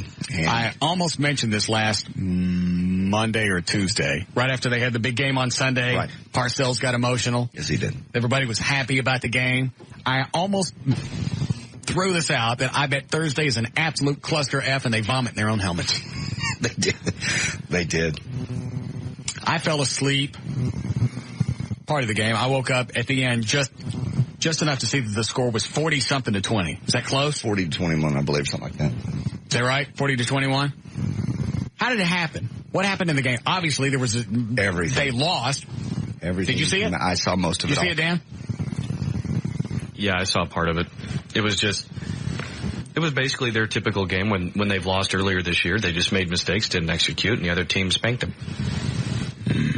Any turnovers or bad officiating, anything? Anything that they could point to and go, well, wasn't really our fault because this call should have gone this way? Or there's nothing they could point to. There were a couple questionable calls, but nothing that you could point back to and go, that was a defining moment. That turned the momentum around. No. How did Quincy do? Actually, I don't remember if he did really well or really bad. He fell apart. Everybody did. Dropping balls, making penalties. I mean, he could tell after the first half they knew they were beat. Right. And the thing is, the other team always comes back really strong, so they just fell apart. Wobbly passes, just terrible. Everything just broke down. I had to quit watching that the third quarter. It was just embarrassing. It was that bad. They say it isn't the same Philadelphia team that Dallas beat, by the way, 23-21 on October the 12th. The Eagles have won 7 consecutive games since then. There are 32 players on the Cowboys roster with 3 years or less of NFL experience, making Dallas one of the NFL's youngest teams. Parcells admits he's not sure what to expect from his team this week. They're going to play at Philadelphia on Sunday. Basically with the CowboysPlus.com has got a listing of each game and kind of what they think is going to happen. Okay. They say at Philadelphia, Cowboys will be the Cowboys' biggest game of the year, big decision maker on Sunday at Philadelphia. And then they play at Washington December the 14th, and Dallas has won 11 of the last 12 games there. Well, that's not very insightful. Just a little. A big decision maker this next Sunday? It's a toss-up this weekend. It really is. Well, if they lose again, then that's probably going to throw them into they're going to fall apart. Yeah, it's going to throw them into a funk. They need something to come back out of this. And they haven't really, unless I've missed a dandy game, the few that I've seen, they haven't won any game to where they just absolutely overpowered the other team. No. It's a little call here, something here, a really good pass in a couple of situations, but it wasn't anything where they actually came out and dominated. Field goals a few times. Yeah, it was just enough, and it played out just the right way for them to win. Mm-hmm. I know that sounds like a press release, but that's what it was. They didn't come out and just absolutely beat the hell out of somebody, and that would carry them on to the next game. That's why I figured Thursday was going to be a cluster F. Yeah, you would have been right. Yeah.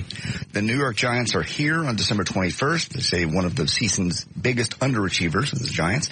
And then at New Orleans on the 28th, that's the last game. I hope in the Cowboys, that's a meaningless game at that point. Hopefully they'll be in the playoffs. Or they won't. Where'd Eddie go? I don't know. Oh, that's right. I sent him to go get the short sales guy. Oh. Is he coming? He's not in. Oh. I him on the phone. He said he's going to try to come back. He was pretty far away. Did you tell him what we wanted? Yeah, he heard it. Oh, he did?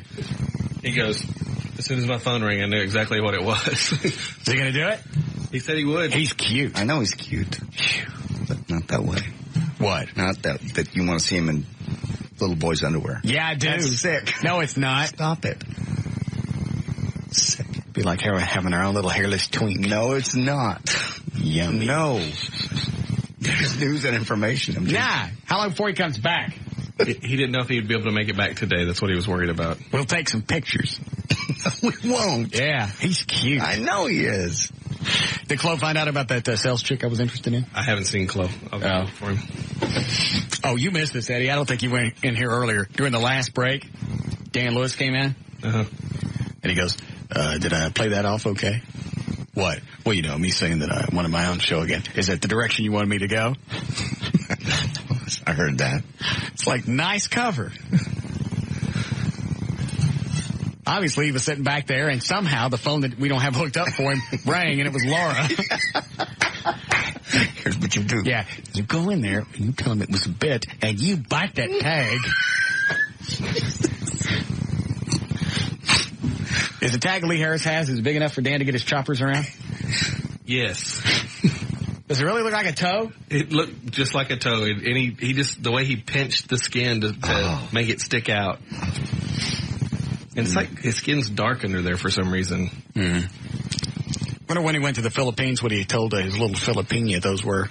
I don't think they slept together. Not like that. I don't believe they had sex. Maybe he got a little lead press on nails and put them on there and told her they was toes.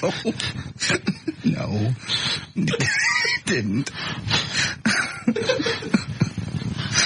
No.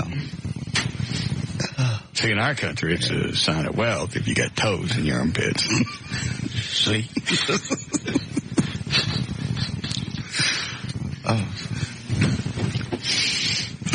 All right, so now what do I do about Dan? Because now I don't know if he came in and actually was trying to do damage control.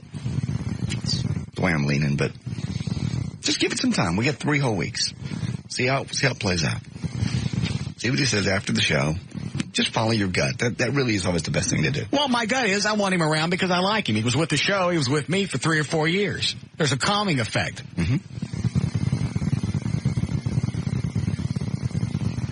And even though I did this song to be a smart ass, he really needs to listen. Dan, is he listening to me right now? Listen to these words again. These are very poignant. Yes. This is your life, Daniel. Listen to this.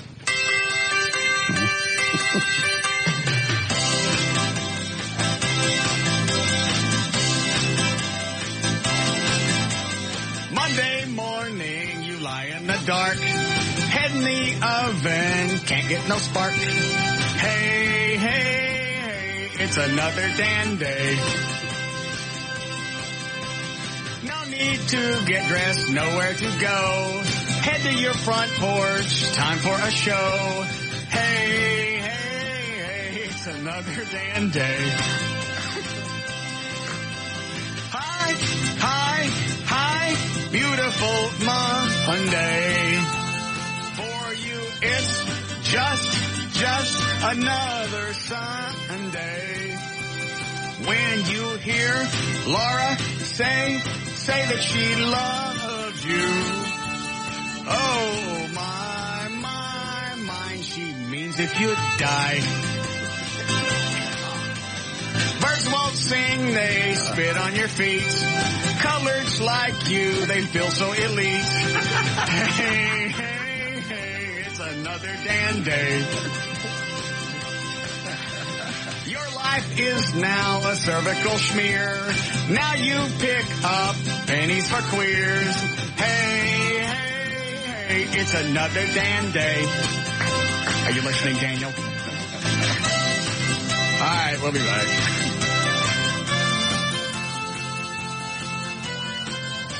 This is Russ Martin.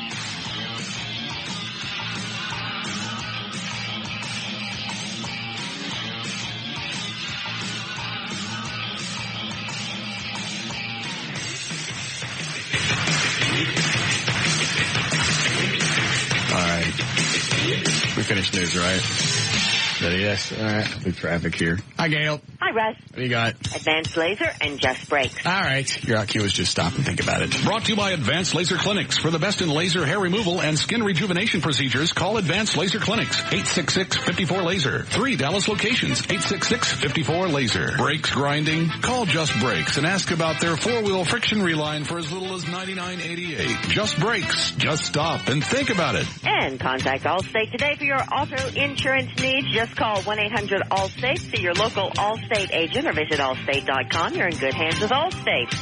In Irving on southbound Loop 12, Walton Walker at Union Bower, there's a problem off to the right shoulder now. 635 has been horrible this afternoon. Here's what remains. Westbound 635 at Marsh Lane. They cleared a wreck. Traffic unwinding from Montfort, and eastbound LBJ still slow from the tollway towards Central. Coming from Garland toward Dallas on westbound 635 at Abrams, you've got a wreck, but that one's off to the right shoulder of the roadway. On eastbound Weatherford at I-35, the on-ramp closed to the northbound North Freeway. As of today, until further notice, probably forever. And also brought to you by World Market. Attention shoppers, come to World Market and get a $10 shopping card free when you spend $50 or more. I'm not funny. Explore wine, gifts, gourmet foods, and furniture from around the world. I'm Gail Lightfoot on the Alternative Talk Station, live 105.3. Thank you very much, Gail. All right, it's going to be 50 for the low tonight, and partly sunny tomorrow. So to get mid-60s for the high, we are at 61 now, live 105.3. Is the sales guy coming back up? He said he was going to try. He didn't know if he could make it today. He's cute. Yes. I really want to see him in his underwear. It'd be funny just to see if he'll do it, though. Just to make him do it? Yeah. Yeah. Because, if you tell him, hey, you can come on the show, you got to do whatever, but you can plug your clients. It's like when Steve Gribben came in here. Oh, yeah. God. What was it he wanted to plug? Some golf outing show, something. Oh, yeah, you can come in and you can read it, but you got to look at my yang-yang the whole time. If you take your eyes off of it, you have to leave the studio. And he did. Yes, he did. Stared right at it. You spun it in circles. Yeah. If it's spinning, it'll make you queer. No, I didn't know the rules. Yeah, the queer germs don't get them. Yeah, get the little short sales guy in here. What's his first name? Brad. Yeah. He really is. That's too bad because he's a really good-looking guy, but he's short, and I'm sure that queers the deal with a lot of chicks. Right. It does. Get him in here in his underwear? No. Yeah. Yeah, Eddie's right. Just see how far they would go to come in and pitch some clients. It'd be sad. Nah. Have him stick it to the flap. No. No. What's the matter with you? God, just the power play, I guess. What happened to the sales chick Chloe was going to check on? I think she is gone, but he was going to call her or something. Me grabbing? Yeah, open the door for me if you would. I'd like to know. I got kind of drunk last night. She was cute, right? Yes. Okay. Very. All right. All three of them were cute. Yeah, they were all hot. This is probably one of the hottest batches of sales chicks we've had in a long time. Mostly a brunette. Yes. She was.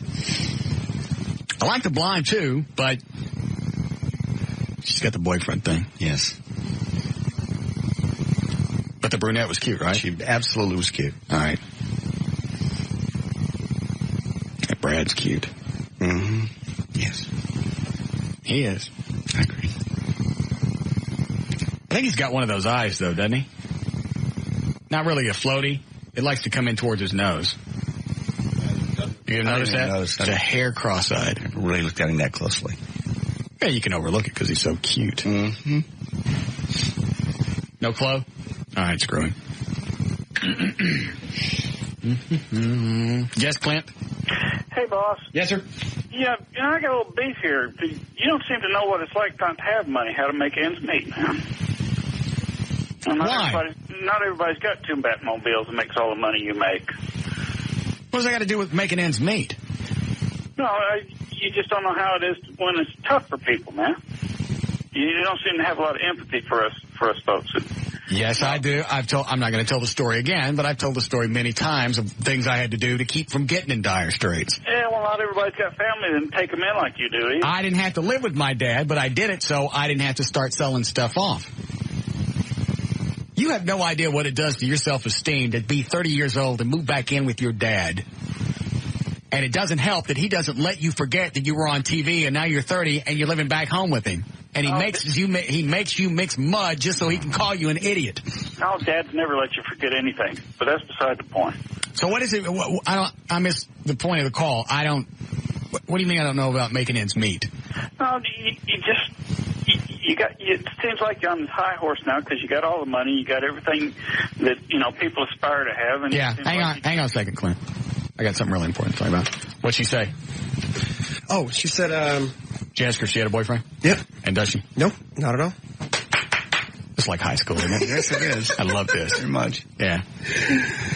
Actually, she was, usually when I talk to her, she's just very, get the information out, get what you need to say down. Yeah. Well, what did you ask her? How did you ask her? I was like, what would she wasn't say something. She wasn't here. She wasn't here, so I'll call her on her cell phone. Okay. I hit the delay. Okay, so. All right. Start again. Okay. She wasn't here, so I went to, call her on her cell phone. Yeah. It says, you caught me right before I went to an appointment. So I was like, cool, right on. And she's cute, right? Extremely. Okay, because I was drunk last night. I was. I know. I saw you. But that's one reason I stayed at Sopango for so long was I stopped drinking about 11:30, and I think it was about 2 o'clock when I left. Man, I fell asleep back there. They got that little room that you go through the beads. Yeah, the back room. And it's not a couch. What do you call it? Well, I mean, you can actually sit on it, and it supports your legs. Like a chase lounge? Yeah, the big one you're talking about, it was like a chase lounge couch. Yeah. I mean, it was big. Okay, you know what I'm talking about. So we fell asleep back there. What time did you wake up? I think it was about 1:45. Damn. They were closed. They were gone. They said stay as long as you want. And they trusted you with setting the alarm. He said if you go out this door, you're fine. All right, so what did she say? Well, she said, I asked her, I was like, hey, do you have a boyfriend? She goes, no. And then I said, she goes, did you tell her why you were asking? I was like, Russ is interested. She goes, no, why? I said, Russ is maybe interested in asking you to go to the Christmas party. Yeah. And what'd she say? She was like, well, I was going to take one of my girlfriends, but, I don't, so I don't really know. I won't be back today, but I'll be in tomorrow. What do you mean she doesn't know? But just the way she said it. She sound like she wanted to go? Yeah, it sounded like she wanted to go because she didn't say like, no, I'm taking one of my girlfriends. Oh. She just goes, well, I was going to take one of my girlfriends. Yeah. Well, why is she single? Because she's cute, right? Yeah, she's very cute. Yeah, she's cute. She's hot. Big yams. Absolutely. She what? Has big yams. I didn't think they were that big. I never noticed. Good. That Brad guy's cute. Isn't he? Has he come down yet? No. You want to see him in his underwear? Sure. We're going to make him pull his weenie out. I don't know about that. Not. Huh? We're not. Yeah, he's cute. He won't do that. Let's look at it. No, come on. I'll look at it. I want to see it. It'll be fun. It won't be fun. It ain't really gay because he's short. I know. It's gay. No, it's not. It is. Yeah. We'll get him to pull it back. No, I don't want to see that. That's always funny when they turn it loose. I don't want to see it. I don't want to see it. It's like watching Dan come back. No. Okay. Has he done the skin tag thing yet? Nah. No. You get it? Yeah. Like watching Dan come back. I'll pop him back. Yeah. What? Nothing. I'll turn the mic off to say it. All right, so call her back, ask her if she likes me. Let's do that. Well, she just went to an appointment. I'll leave a message. You just leave a message, or you want to wait until I actually talk to her? Russ wants to know, do you like him? Because she's cute, right? She's very cute. Yeah. Check yes or no. Yeah. Type of deal. Yeah, I like you. Okay. And find out about Brad, because he's cute. Don't find out about Brad. He's not gay. Wait, want to ask if Brad will come down? Yeah, I want, was he going to come back or not? I forget. He said he was going to try today, but he didn't know if he'd make it. Okay. We'll get him in here tomorrow. Get him in his underwear. Take some pictures. They'll give him an opportunity to wear some sexy underwear. Yeah. I want to see him in something like Spidey's or something. No. Yeah. Some underoos. Yeah. And then get him to stick it out through the flap. All right. No. Come on. No. It'll be fun. We don't want to see that. Yeah, we do. Let's look at it. It's gay. No. It's only gay if they're over 5'4". No. 5'2", it ain't gay. Because he's almost a woman. It's still Dear God. He's cute. Okay. All right. I'm with you. Okay, I'll go call. Yeah, go find out and see what she says. Okay. And make sure Brad's coming up tomorrow. Okay. Tell him to wear something sexy where it sticks out. All right, we'll do. All right. Tell him to wash it. Why? We may want to squeeze it. No, no, we don't.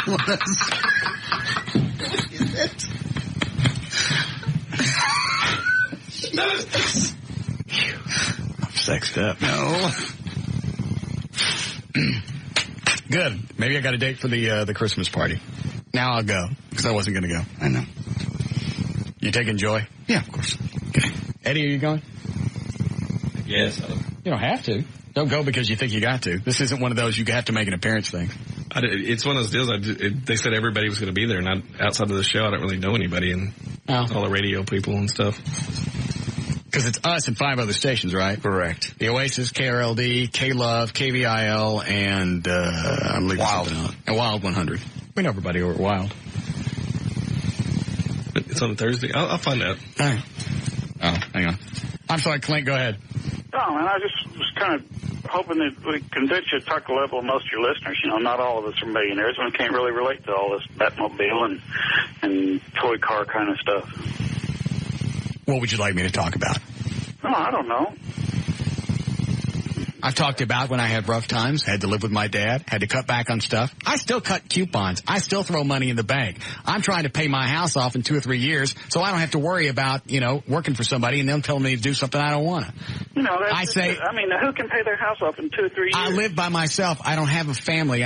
Nobody depends on me, so I've got a disposable income. It's not because I'm rich, which I happen to be, but it's because I don't have anybody that depends on me. If I had a family, I wouldn't be able to do all the things that I can do.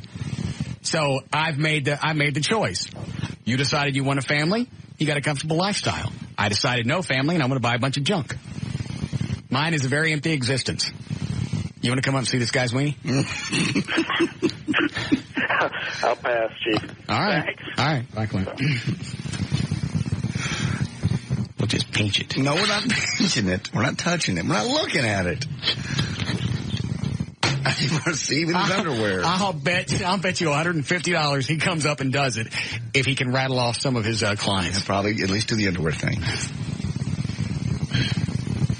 Unlike Dan, who doesn't want an entire career back just to nibble on one skin tag. If he'll bite on Lee Harris's skin tag, he can have his entire job back. Do you realize that? Job, salary, everything. It's a multi-million-dollar decision, potentially. No. Well, if the show gets syndicated and moves on, oh, yeah, stays on that's for true. 10, 15 years. Yeah. Sure is.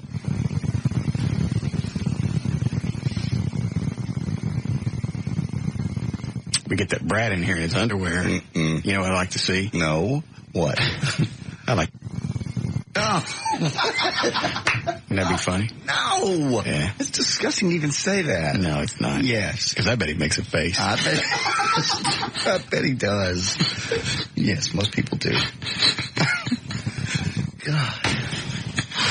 All right. How we doing, Eddie? Close? Okay. Go ahead, Dave.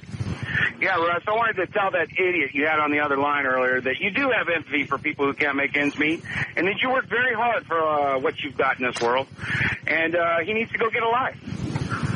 I think he's way out of line calling you up and telling you need to feel sorry for people who can't make ends meet. My response to him would be to learn how to budget. Yeah, well, it's very kind of you. I appreciate it. No problem, bro. Right. I didn't really think of it that much. I mean, if here's the people you should really be pissed off at is people that are born into it, like the Kennedys. Right. Or royalty, the royal family. Why should you get all that crap? You don't have to work for anything. Just because you got the lucky gene pool. Paris Hilton, good example. Yeah. All of that stuff's handed to you. Those are the people you should hate. It's not like somebody just walked up and went, here's a radio show. You don't have to do anything for it. You get to start in Dallas. You don't have to suffer. You don't have to work your way up through the ranks. You can start in Dallas. Here's a show. Exactly.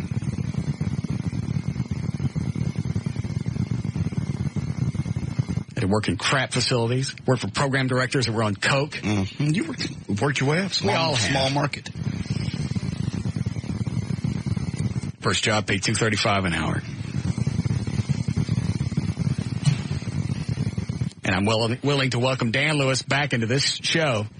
All he's got to do is chaw on some measly skin tag. All right. With virtually no real radio experience. Yeah. Certainly maybe small market or major market. I can't believe that the hell he threw out that he worked in a KETR in 1980. College station. Public service station. Yeah.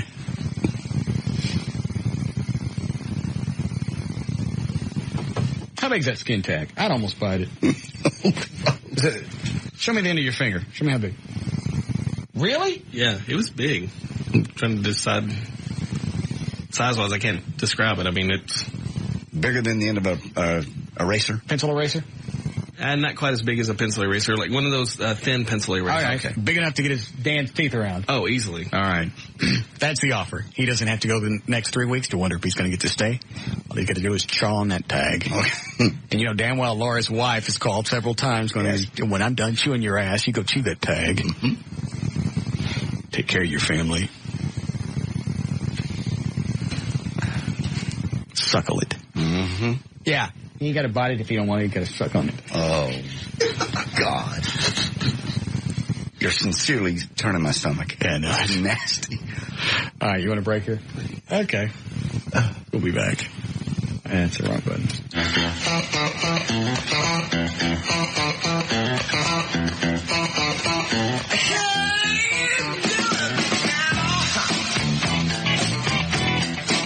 Russ Martin Show.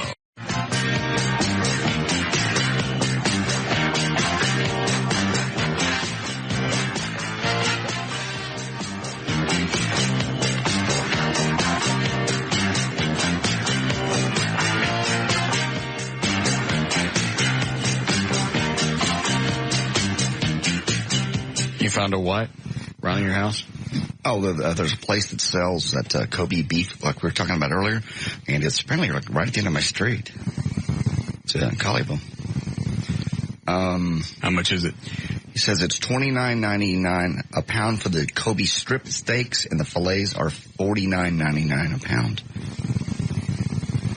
And I can't imagine dropping $50 on a pound of beef. They say it's amazing. Well, how can it be amazing? It's cow. Well, yeah. Eddie said something during one of the breaks that their feet never touch the ground. From what I understand, from when they're born, they keep them in like a special harness where their feet never touch the ground, and they are massaged daily. They are fed like the best grain, and it's just supposed to be. It's like when you cook it, even if you like it rare, it just falls off the fork. I mean, it just comes apart. It's just supposed to be the most tender beef you've ever had. They give them beer to keep the marbling and the fat in their meat just right. And they also why does that sound weird? It all sounds weird. They also brush them with sake to keep the skin all I don't know. That's just things they do. No, I'm just saying weird that it's like veal. Yeah, you know where they have something in a little bitty cage, to where you got something hanging from a harness just so you can eat it.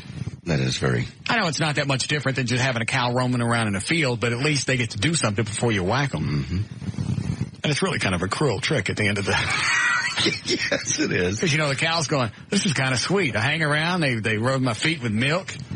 My coat looks nice. Massage every day. Yeah. You do that claw hammer. Yeah. Yeah, if you could get some, maybe get a pound. Okay. We'll just divvy it up. All right. How do you cook it? You just grill it? I've had it where it was just grilled. I mean, just like I'm trying to think of what do you call it? It's at a restaurant. It's not on a grill, but... You don't know, do you? I can't remember what it's called. They cook it. Yeah, they cook it. What are you trying to say? I'm trying to think of what it's called. It's a special way that they cook it, and I can't remember. Drawing a complete blank. You mean like on a griddle? Yeah, but where it's got the lines on it. So where it looks like it's cooked on a grill, but it's not. Okay. I'm with you. Yeah, I don't want to screw this up. Maybe we send it someplace to be cooked so we don't mess it up. That's a good plan. I know I'd screw it up. Yeah. I'd be too nervous to cook a $50 hunk of meat. Yeah. Because you screw it up, you're that's it. Yeah. All right. Yeah, I'll give you some cash. You pick it up. I still owe you $50 anyway, don't I? Yes, you do.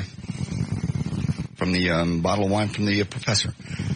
I'll get it to you. Well, I'm sorry. I'll get it to you. I was drunk when I sent you the email. I'm sorry. I'll get it to you. Running around like a madman on PCP. What is it, Tony? Hey. Yeah. I know all you need to know about Kobe beef. How do you know about it? Well, I lived over in Japan for a while. Okay. And is that where all of it's raised? Yeah, it's pretty much everywhere. You know, Japan's small, so they don't have room for cattle like we do. Right. Kobe beef it's not in harnesses, but they do feed it the best grain, beer, hops, you know, the grain that's made, that beer is made from. Right.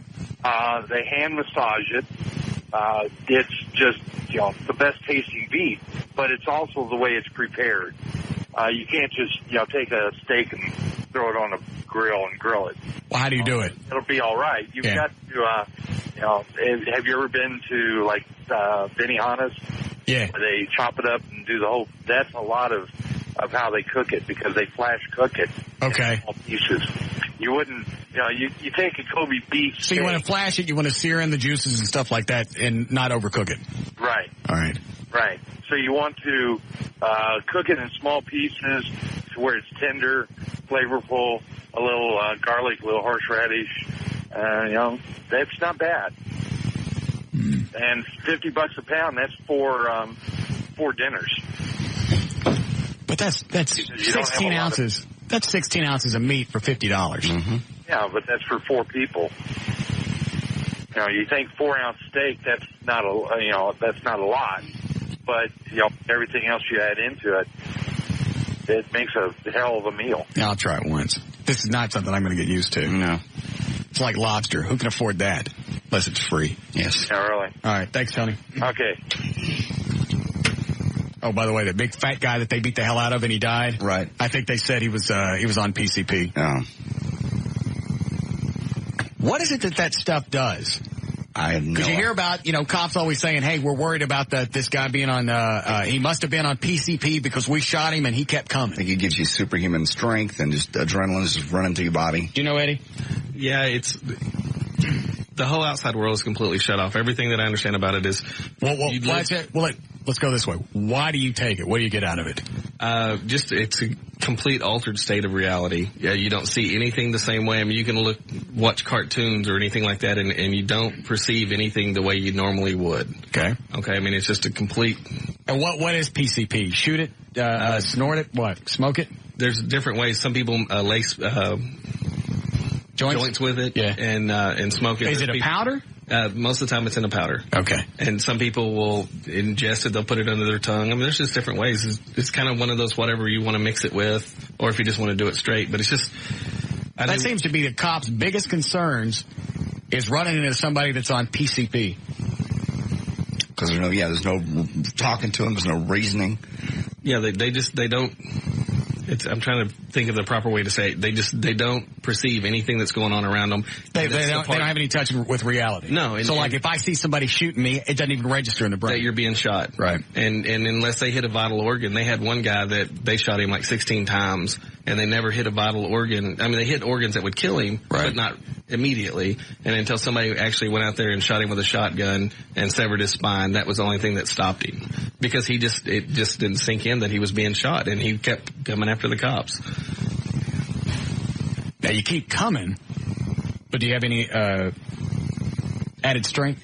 Yeah, because it's like adrenaline or anything like that. It's that whole rush of everything happening all at once, and when something triggers it, you can actually, I mean, they've had people just push car windows out, bend car doors, stuff like that. It's not like you're not any stronger than you normally would be, but you don't have anything inhibiting your thought process saying that you can't do it. Got it. All right. Dan, who are you sitting on line 10 with? What? I was in the process of hanging up. Really? You were on the phone for a while. What'd they want? It was about 40 seconds. He was describing his last PCP trip. How was it? Apparently he hung from a basketball goal. Why didn't you put him through? Because he was slurring quite a bit. Those are the funny ones. Put him through next time. Sorry. All right. Go ahead, you're on the air. Yeah, Russ? Yep. Yeah, that PCP. Mm-hmm. It's just like alcohol, except if you get pissed off, it takes you 8.5 hours to come down off your mat. So And that's got to be freaky when it finally burns out of your system. Oh, sure. To wake up in jail and not know how the hell you got there. it really is. Or if you wake up at all. Right. You can't stop it. Once you get pissed off, it's over. But if you're calm, it's the greatest thing. It's like floating on a cloud and watching yourself. But once you get mad, look out. All right, thanks. Where does this stuff come from? I mean, like, I know they grow pot in fields and Coke. Where does Coke come from? Actually from plants, poppies. Okay. Where does this PCP come from? PCP's manufactured completely. People can totally make it synthetic? Yeah. People can make it at home. And that was the big craze with the acid back in the late 70s, early 70s. They just kept making it stronger and stronger and stronger to catch. Once you get high, you have to chase that high constantly. So that's always been my biggest thing about drugs. It's not really a morality thing. Because my take has always been, if you can sit at home and you can do drugs, and if you can figure out a way to do it to where it doesn't affect me, I'm all right with that. You want to jam stuff in your eyeball? Get it. Do it. But I always never did it because I was afraid. If me of all people, if I got hooked up on something, I'd get hooked on something. Addictive, yeah. Yeah. Here comes Dan Lewis. What you got, Daniel? Was it PCP stuff? No, Kobe B stuff. We're on drugs now. I'll look that up next. All right. You were close. Real producer would have had cows on dope. What do you got, Dan? A little PCP info. This Dan won. Yes. What do you got on the PCP? Actually, I aimed it to JD if you'd rather have him go through it. No, I'm sure you can do a fine job. Okay. It was first developed in the 1950s as an intravenous anesthetic. And it was discontinued in 1965 because patients often became agitated, delusional, and irrational while recovering from its anesthetic effects. There are some other names that it goes by as well. Yes. What else do they call it? Street names such as Angel Dust. I heard that. Ozone, Whack, and Rocket Fuel. Killer Joints and Crystal Supergrass as well when you combine PCP with marijuana. Okay. Dandy. Thank you. I'm looking at this Kobe beef stuff. Yeah, okay, that's lovely. He was this close to being up with the show. I know. He really was. Yeah. There was a thought there. How are we doing, Eddie? All right. What are we playing today, by the way? Did the answer BC? Is it good? I liked it, okay. All right. Go ahead, Nick. Oh, hey, I was going to continue the story about me hanging on the basketball goal. Yeah, how'd you get on the basketball? First of all, where do you get PCP? Well, actually, my friend scored it because we were thinking we were doing acid, but it turned out to be PCP. Okay, what is this? How does it come? Well, we took it on a tab, but I heard you on the radio and you can do it different ways, but we did it just like acid because we thought we were getting acid. It comes in a tablet form? Yeah, well, no, like on a piece of paper, like little tabs of paper. So you just eat the paper like you would with acid or something. So they just soak the paper in PCP? Exactly, like liquid PCP. Here's the other thing. Wouldn't it worry you to know that this stuff is coming from someplace that's not regulated, so you don't know the dosage, you don't know anything else about it? Well, we were thinking we were doing acid, and we did acid a lot. I'm so sorry. we were thinking acid. We didn't know we had scored PCP. Okay. So we didn't go to score PCP. All right. You went for the acid. Yeah, so I was tripping. I was thinking I was on acid, but anyway, I was hanging from the basketball goal. This is when the trip had been like at mid-peak. How'd you get up there? I jumped. Okay, go ahead. Anyway. So it was like, this is in Carrollton, okay? And I live in DeSoto with my family at the time. That's a long so I was in Carrollton. I was roaming around the neighborhood. This is now about 2 o'clock in the morning. Right. And I was roaming around thinking I was Jesus Christ. Of course. And I needed to make some type of crucifixion of myself so I can kind of transcend to the next level. Right. So I saw a basketball goal, so I jumped up a few times and caught on to the rim and just hung there for a few minutes. Yeah. Well, someone in the neighborhood had seen me. I'm a black guy. Okay. So someone A black man on PCP hanging from a basketball. in Carrollton. A baseball hoop. So Basketball. saw me roaming around the neighborhood or heard me or something. So they called the cops just to say that there was somebody kind of walking around the neighborhood. And it's just, That ain't the way they call the cops. Well, I don't know what they said. I know exactly what they said. I should have said, that's some nigga in front of my house. Right. A crazy one. Anyway, so they called the cops, right? But then I hopped out the basketball goal just because I felt it was time. Right. And then I started roaming or walking by the houses and the motion lights, floodlights. Some of them, well, one house in particular had the motion lights when I walked by it. Yeah. And it made me think that it was my house that God had given to me, so I needed to go in and claim it. So I went around the back, and there was this dog in the backyard, like a German Shepherd. My dog. Yeah. And there was like a little kiddie pool. Right. But I had envisioned this being like the Garden of Eden, and that's like my sanctuary, and that dog was Satan. Yes. And I had to fight Satan so I can claim my house. Of course. Of course. Right. And so I then jumped in the yard, fought with the dog. I still have bite marks from that encounter. And then the people of the house heard the ruckus and everything going in the backyard. Right. And they said, "Who are you? What are you doing here?" And I said, "This is my house. It's given to me by God." Right. And I was also You know what? You sure remember a lot to be all doped up. This is all written down in the police report. Okay. and since they've told me this, I know this now because I do remember it. And you do or don't remember any of this? I do now, but the night of I didn't because it was a trip. How long did these trips last, or how long did this one last? Dude, this lasted. We dropped it around 8 o'clock that evening, and my bad trip started about 10 o'clock that night, and this is now about 2 o'clock in the morning. And is this something that you think you'd do again? Never. Good. This was 10 years ago. All right. Yeah, this is what got me off drugs. That would just scare me to death. Oh, it did. Yeah, I'd never been arrested on drugs before. And so, long story short, I was arrested. The cops came. I went to the hospital. And even when my parents came, I was looking at my parents, yet thinking I was still seeing a movie of something. Right, because it's a Virgin Mary. It didn't register until my mom walked in and saw me, and she said she had to go use the restroom. Yeah. Do number 2. And that's what I came to. Okay. And that's it. Well, good. So PCP's not good. All right. We did a great story. Thank you. Well, thank you. All right. Bye. That's another thing I can't fathom is having somebody hand me something. Right. I want you to ingest this. Where'd it come from? I don't really know, but I know this paper was soaked in it. Stick that in your mouth. You have no idea who made it, where it came from. You don't know the potency. You don't know anything. You're going to take this drug and you're going to take it on the word of the person that just handed it to you. This is okay to put in your body. It's okay to stick this in a needle and inject it into your vein, and we're going to hope for the best. That's absurd. Affect you for the next 8 to 10 hours. And you can't control anything you do. Is that Monica, the sales chick? What does she want? It's a Kobe steak? Yes. Yes, Monica. Hey, darling. How are you? I'm wonderful. How are you? Thought about you last night when I got home. I appreciate that. Yeah. I hope it was good thought. It was. Squeaked. I wanted to call and let you know that I'm driving back from Austin with all the new salespeople, and we were listening to you talk about Kobe beef. Mm-hmm. And I wanted to call and let you know that I would be glad to cook your meat for you. Would you buy it? I can actually get it for free. Where do you get it for free? I can't tell you my source. Okay, that's fine. Have you had it before? I've had it several times. As a matter of fact, Is it worth $50 a pound? oh yeah, All right, I gotta have it now. Mm-hmm. it's amazing. Once you have Kobe, you'll never go back. All right. Do you have all the sales chicks with you right now? I have Carrie with me, and Brian, and Solomon, and Joe. Yeah. Carrie says hello. You know what? She kept bringing that up last night. Does she want to go to the Christmas party with me or not?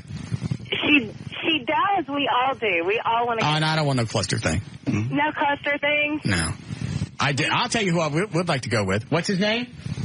Brad. I want to go with Brad, little short sales guy. He's cute. Quit it. We're going to get him up here tomorrow in his underwear, and I'm going to squeeze it. No, he's not. Yes, I am. You are so wrong. You know Have little bitty tight underwear where it sticks out? Squeeze it. No. Right on the end. No. Make it sing. Oh, solo pijo. No. Quit it. Not going to do that to Brad. Oh, my God. And then Gavin comes in during the break. I went, hey, let us see you in your underwear. Okay. We'd like to see your dinghy. All right. I bet it's got little gums and baby teeth on it, too. No, it does not. All right. When are you guys coming back? We're coming back tonight. All right. Then we'll see you tomorrow. You will see me tomorrow, and you just let me know when I can cook your meat for you, and I'll be glad to. All right. Thank you. Good night. All right.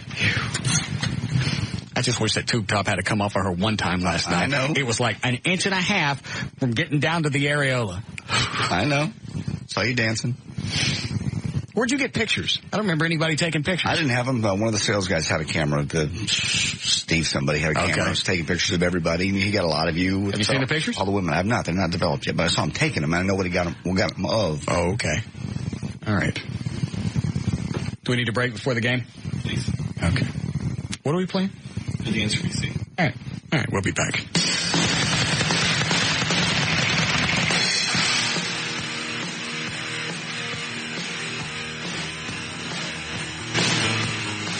This is Russ Martin. Call Russ, who is impervious to all that surrounds him. Now, 214-787-1053. All right, 6:30. J.D. Ryan is here. Eddie Boyd, Dan O'Malley, KLLI for the traffic. Visiting Dan Lewis.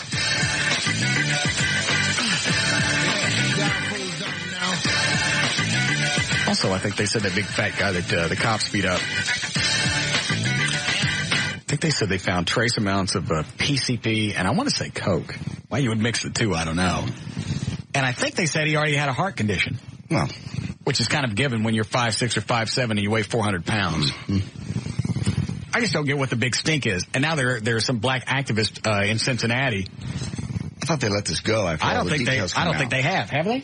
Not yet. There's several of them that it's a rollover from something that happened last year. They had a black guy get shot in a dark alley by a white cop. Okay. And he didn't have a gun. And of course, why is it they think all white cops are racist? Obviously, some of these black activists, and I would hope the whole black community don't think this, but they must think all white cops are racist because anytime there's an interracial shooting, it's always racially motivated.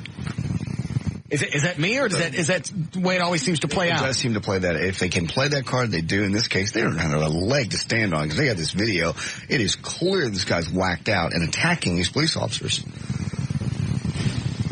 What were you going to say, Eddie? Oh, they flipped over cars and burned down stuff all last year for 4 or 5 days straight. And it was all over this one guy getting killed. And they're not harping on this as much as they are on that. So it's just like, it's the same police chief, it's the same police department, the same policies, could it have been handled in a different way? No. Not this one. Well, what do you tell these guys? You got a 400-pound guy you can't control. Why don't you get out there and you see how well you do? Yeah. They could have backed up at any point in time and shot his ass. Well, all they have to say is, I fear for my life. We couldn't contain him. The 3 or 4 of us, and finally I think it became 6 or 7. We couldn't contain him. We just backed off and we shot him. I don't think you can do that. Deadly force. If you fear for your life and you can't control somebody, and he's coming, a 400-pound man is a deadly weapon. That's true. We beat him. We pepper sprayed him, and he kept coming. At a certain point, he was coming at me. I feared for my life. I had to whack him. They could have done that. You take him off to the right or left fender. Just had a camera shot. I understand. Did you see the guy, the knife-wielding nut in his front yard? He was holding the cops off. There's a video on the web. I can find it for you. Is this the one where the cops ran the car into him? Ran him over, yeah. They just got tired of it. Finally ran him over. I didn't see the video. I heard about the story. Yeah, it's like it's an amateur video. Somebody from down the street with just a camcorder caught it, so it's not real good. But he's standing around waving a knife at the cops for 20 minutes, and finally they just kind of slowly position this police car, ever so slowly. He gets out and he starts waving it at the cop car. The cop just mows him down. How fast was he going? Didn't kill him. Oh, he was only like 20 feet away, so he hit him at like 15 miles an hour. That's pretty hard when a car hits you. That's enough to knock him down so the other cops could jump on him. And I'm sure somebody's going to have a problem with that. Probably. Okay. That's the only thing that really crawls up my ass is they always, anytime it's a black and a white, it has to be racially motivated. Laura Miller and Tyrell Bolton. She didn't like him. Obviously, it's because he's black. It could be because he's an F-up, and even black cops don't like him. That doesn't even need to come into play. It's because she's white and he's black, and there's no reason for her to like him because he's colored. That's where I believe they screwed up on this recall because the white community just went, oh, this is a black issue, or we're not going to be involved. Yeah. When it should have just been... It's an issue. I'm really surprised that a lot of the police and fire organizations... didn't rally and get behind it. Yeah, the one for the cops and the firemen, that didn't get behind it. Because I'm sure they feel shafted more than anybody. And that's absolutely the reason. If I finally get around to opening up a bar, I ain't doing it in Dallas. Some guy emailed me from, he's got a place in Deep Ellum. Willing to eat the cost on a lot of different stuff.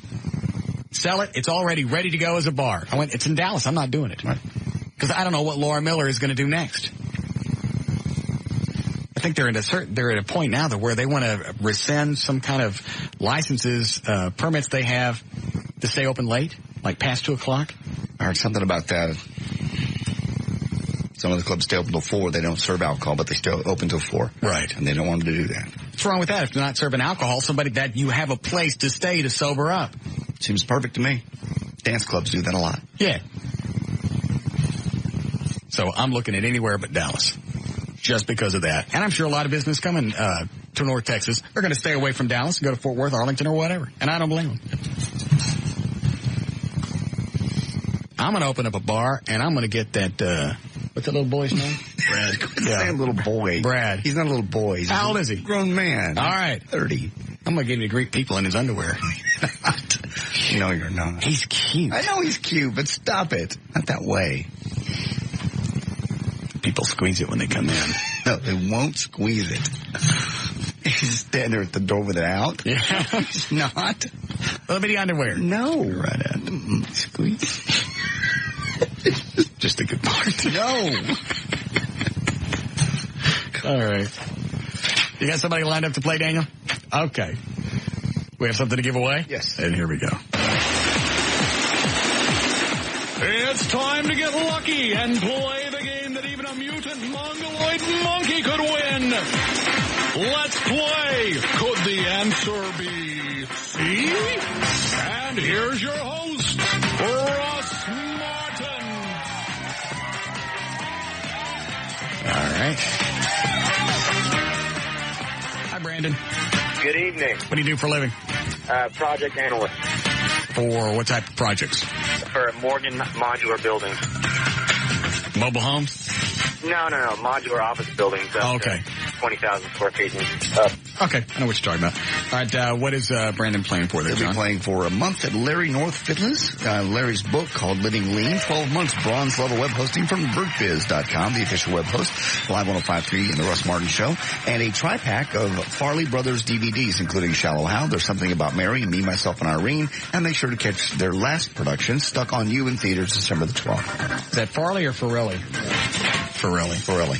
How do you spell it? Farrelly. Farrelly. Nice going. Got it. All right. All right. You know how to play this, Brandon? Yes. Okay.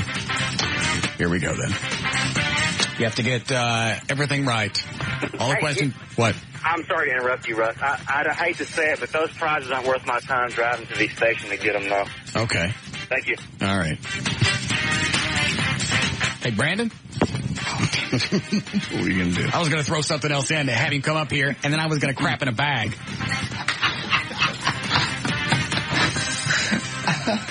He just wanted to be a dick. I know. Excuse me a second, I have to sneeze.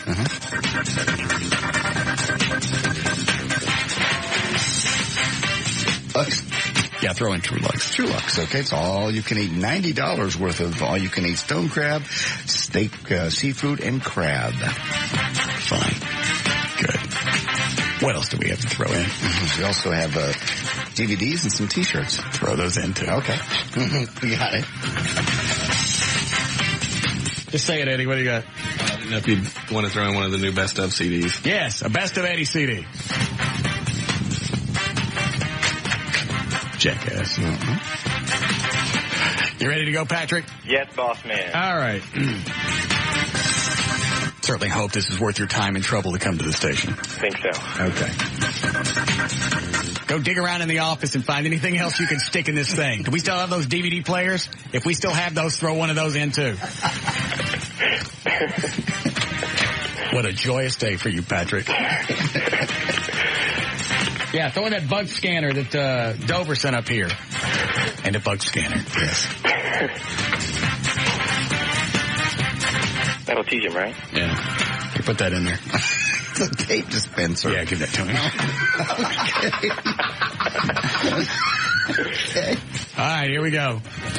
Maria Shriver said she's proud of Arnold for winning the California governorship because it shows, A, that anything can happen in America, B, shows the world how smart he really is, C, that he has a mind of his own and doesn't listen to his nagging wife when it comes to making life-changing decisions.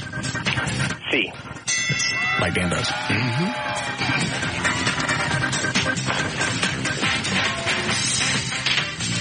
Here, put that in there. It's a used lighter. I don't care. Okay. I think we peaked with the True Locks, didn't we? Here, take that. A Whistler Chaser? Yeah. All right. In case he has any fellers in his neighborhood. He doesn't. No. On PCP. Okay. Tassos says that he isn't worried about finding the perfect woman because A, he doesn't think that one exists. B, he needs to be happy with himself first. C, why worry when you can actually screw yourself? Could the answer be C? Yes. Put that in there. Okay. What is that? That's Ja Rule, the new. That's actually a very good CD. It's a brand new one. Put that in there. Okay. Bon Jovi, This Left Feels Right. Yeah, put that in there. Acoustic CD. Okay. Let's Be Naked, the Beatles, the new one. Let It Be Naked, not Let's Be Naked. Let Be Naked. Either way. Put that in there. Okay. Kid Rock. Yeah. His new CD. And a CD and a DVD CD player. Take that. That's your creatine. Yeah. It's still half full. All right. I got it. Hold on a second, Patrick. The winter music's got to be really long. Yeah, what is it, Norm? Hey, tell Patrick I'll throw in a condoms to go prize pack and a $25 gift certificate. How much is that worth? It's probably about $75, about $100. $100. All right. Look at there, Patrick. Doing all your Christmas shopping with one dopey game. This is my lucky day. I'll tell you what. And we ain't done. Hey, give him that bottle of tequila with the colored filler on the bicycle. Give him that. All right. I got it. That's my favorite box, because I know that bicycle ain't his. No, it's not. That's why he's smiling. Was it Cuervo? Yeah. I think it's still half full. Yeah, it is. Yeah. There's still plenty left. It'll make margaritas. Yeah. Let's see. Filipino families say that they love when Americans come visit their daughters because A, they take lots of cash to spend. B, they might end up taking the whole family to America. C, they can open up any kind of twist-top container with their skin tag-infested armpits. C. Kind of jackass gets on the air and goes, that's not worth my time and trouble to drive up there. Just go along with the game. He just called up to be a dick. Just a monkey. What? I'm just looking around the room. You're giving our stuff away. We got plenty now. There's plenty of stuff. Eddie, go run through the office. You just wait, Patrick. Yeah, let's see. They'll leave off. The Cat in the Hat is A, the most popular Dr. Seuss book, B, a new Mike Myers movie, or C, Sean Rabb from Fox 4 News. C. Does he still wear that hat? Yes, he does. I think he's the only person I see on TV that wears fedoras. Fedoras, yeah. Or hats in general. And they still didn't do that goofy pause. Yeah. Fox 4 News. The most thoughtful gift this holiday season will most likely be A, a dozen long stem roses from proflowers.com, B, a Vermont teddy bear, or C, the half-eaten sandwich Stan Lewis found on the bus and shared with his family. Could the answer be C? Yes. Trey Trenholm says the most hurtful thing he ever heard his mother say growing up was A, your father and I are getting a divorce, B, I don't think you'll amount to anything, or C, you came out prematurely. Why do I think you perform sexually in any other way? Is the answer C? Yes. One moment, please. Yes, Andy? Hey, Russ. Yes? Just tell this guy we'll throw a gift in there. We'll give him a free fluid and filter change at the transmission shop. All right. Okay. Okay. Thank you. Free fluid and filter change. What is this, Eddie? All right, here's a little Morphine Annie CD, John. Put that in there. Thank you. Here's some Dr. Pepper shirts. All right. Here's some fabulous books. This one's got some colored guy on it. Probably stolen. Here's one from the Dallas Cowboys. Okay. Here's a book called No Excuses, Closing the Racial Gap in Learning. Thank you. Here's Dog Bottle Rockets. And here's a lovely jacket. That's mine. Oh. Dang it. What is it, Chris? I would like Patrick to have a month of free high-speed dial-up internet service from Versus.com. All right. Did he say a month or a year? I think so. Month. Make that a year. Okay, a year. Thank you. Still there, Patrick? Yes, sir. Where'd I leave off? Find a penny, pick it up, and A, all the day you'll have good luck. B, you'll show money has worth to you. C, you'll have something to drop in Dan Lewis's red kettle. Can the answer be C? Yes. Yeah, let's see. Let's see which one to finish with. Most of it's,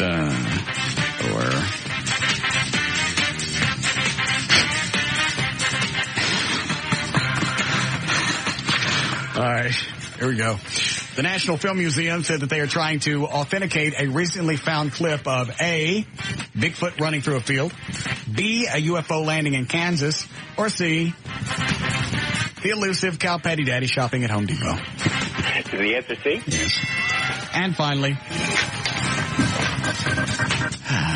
with the holidays right around the corner, doctors are worried about manic depressives. The first telltale sign is A, never leaving the house. B, avoiding friends and family at all costs. C, well, I don't think I've ever run out of music. There. I gotta start again. Here we go again. With the holidays right around the corner, doctors are worried about manic depressives. The first telltale sign is A, never leaving the house. B, avoiding friends and family at all costs. C, sitting in the front yard, wiping mud on your chest, cussing your wooden horse because he didn't finish his spinach. Could the answer be C? Yes. You get them all right? Got them all. Are you ready? Oh, God, yes. Here we go. Tell me what he's got. Okay, he's got a year dial-up service and 12 months also bronze level web hosting service from VertBiz.com, the official web host of Live 105.3 and the Russ Martin Show. He's also got a book here from Brad Sham, the Dallas Cowboys. Also a black feather on that one. Also No Excuses, Closing the Racial Gap from Learning. We also have dinner for two at Trulux Seafood, Steak and Stone Crab. Florida Stone Crab season is now on. It's an $11 value. We also have This is Russ Martin.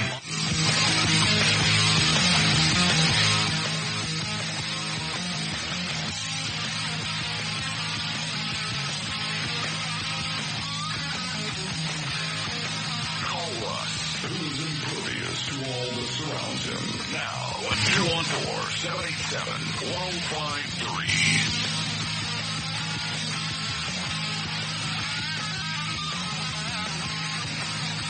All right.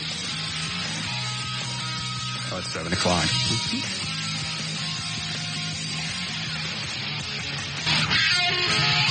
Lousy dried up turd. Oh, let this go. I'll get up. You guys watch. I'll get up in the air.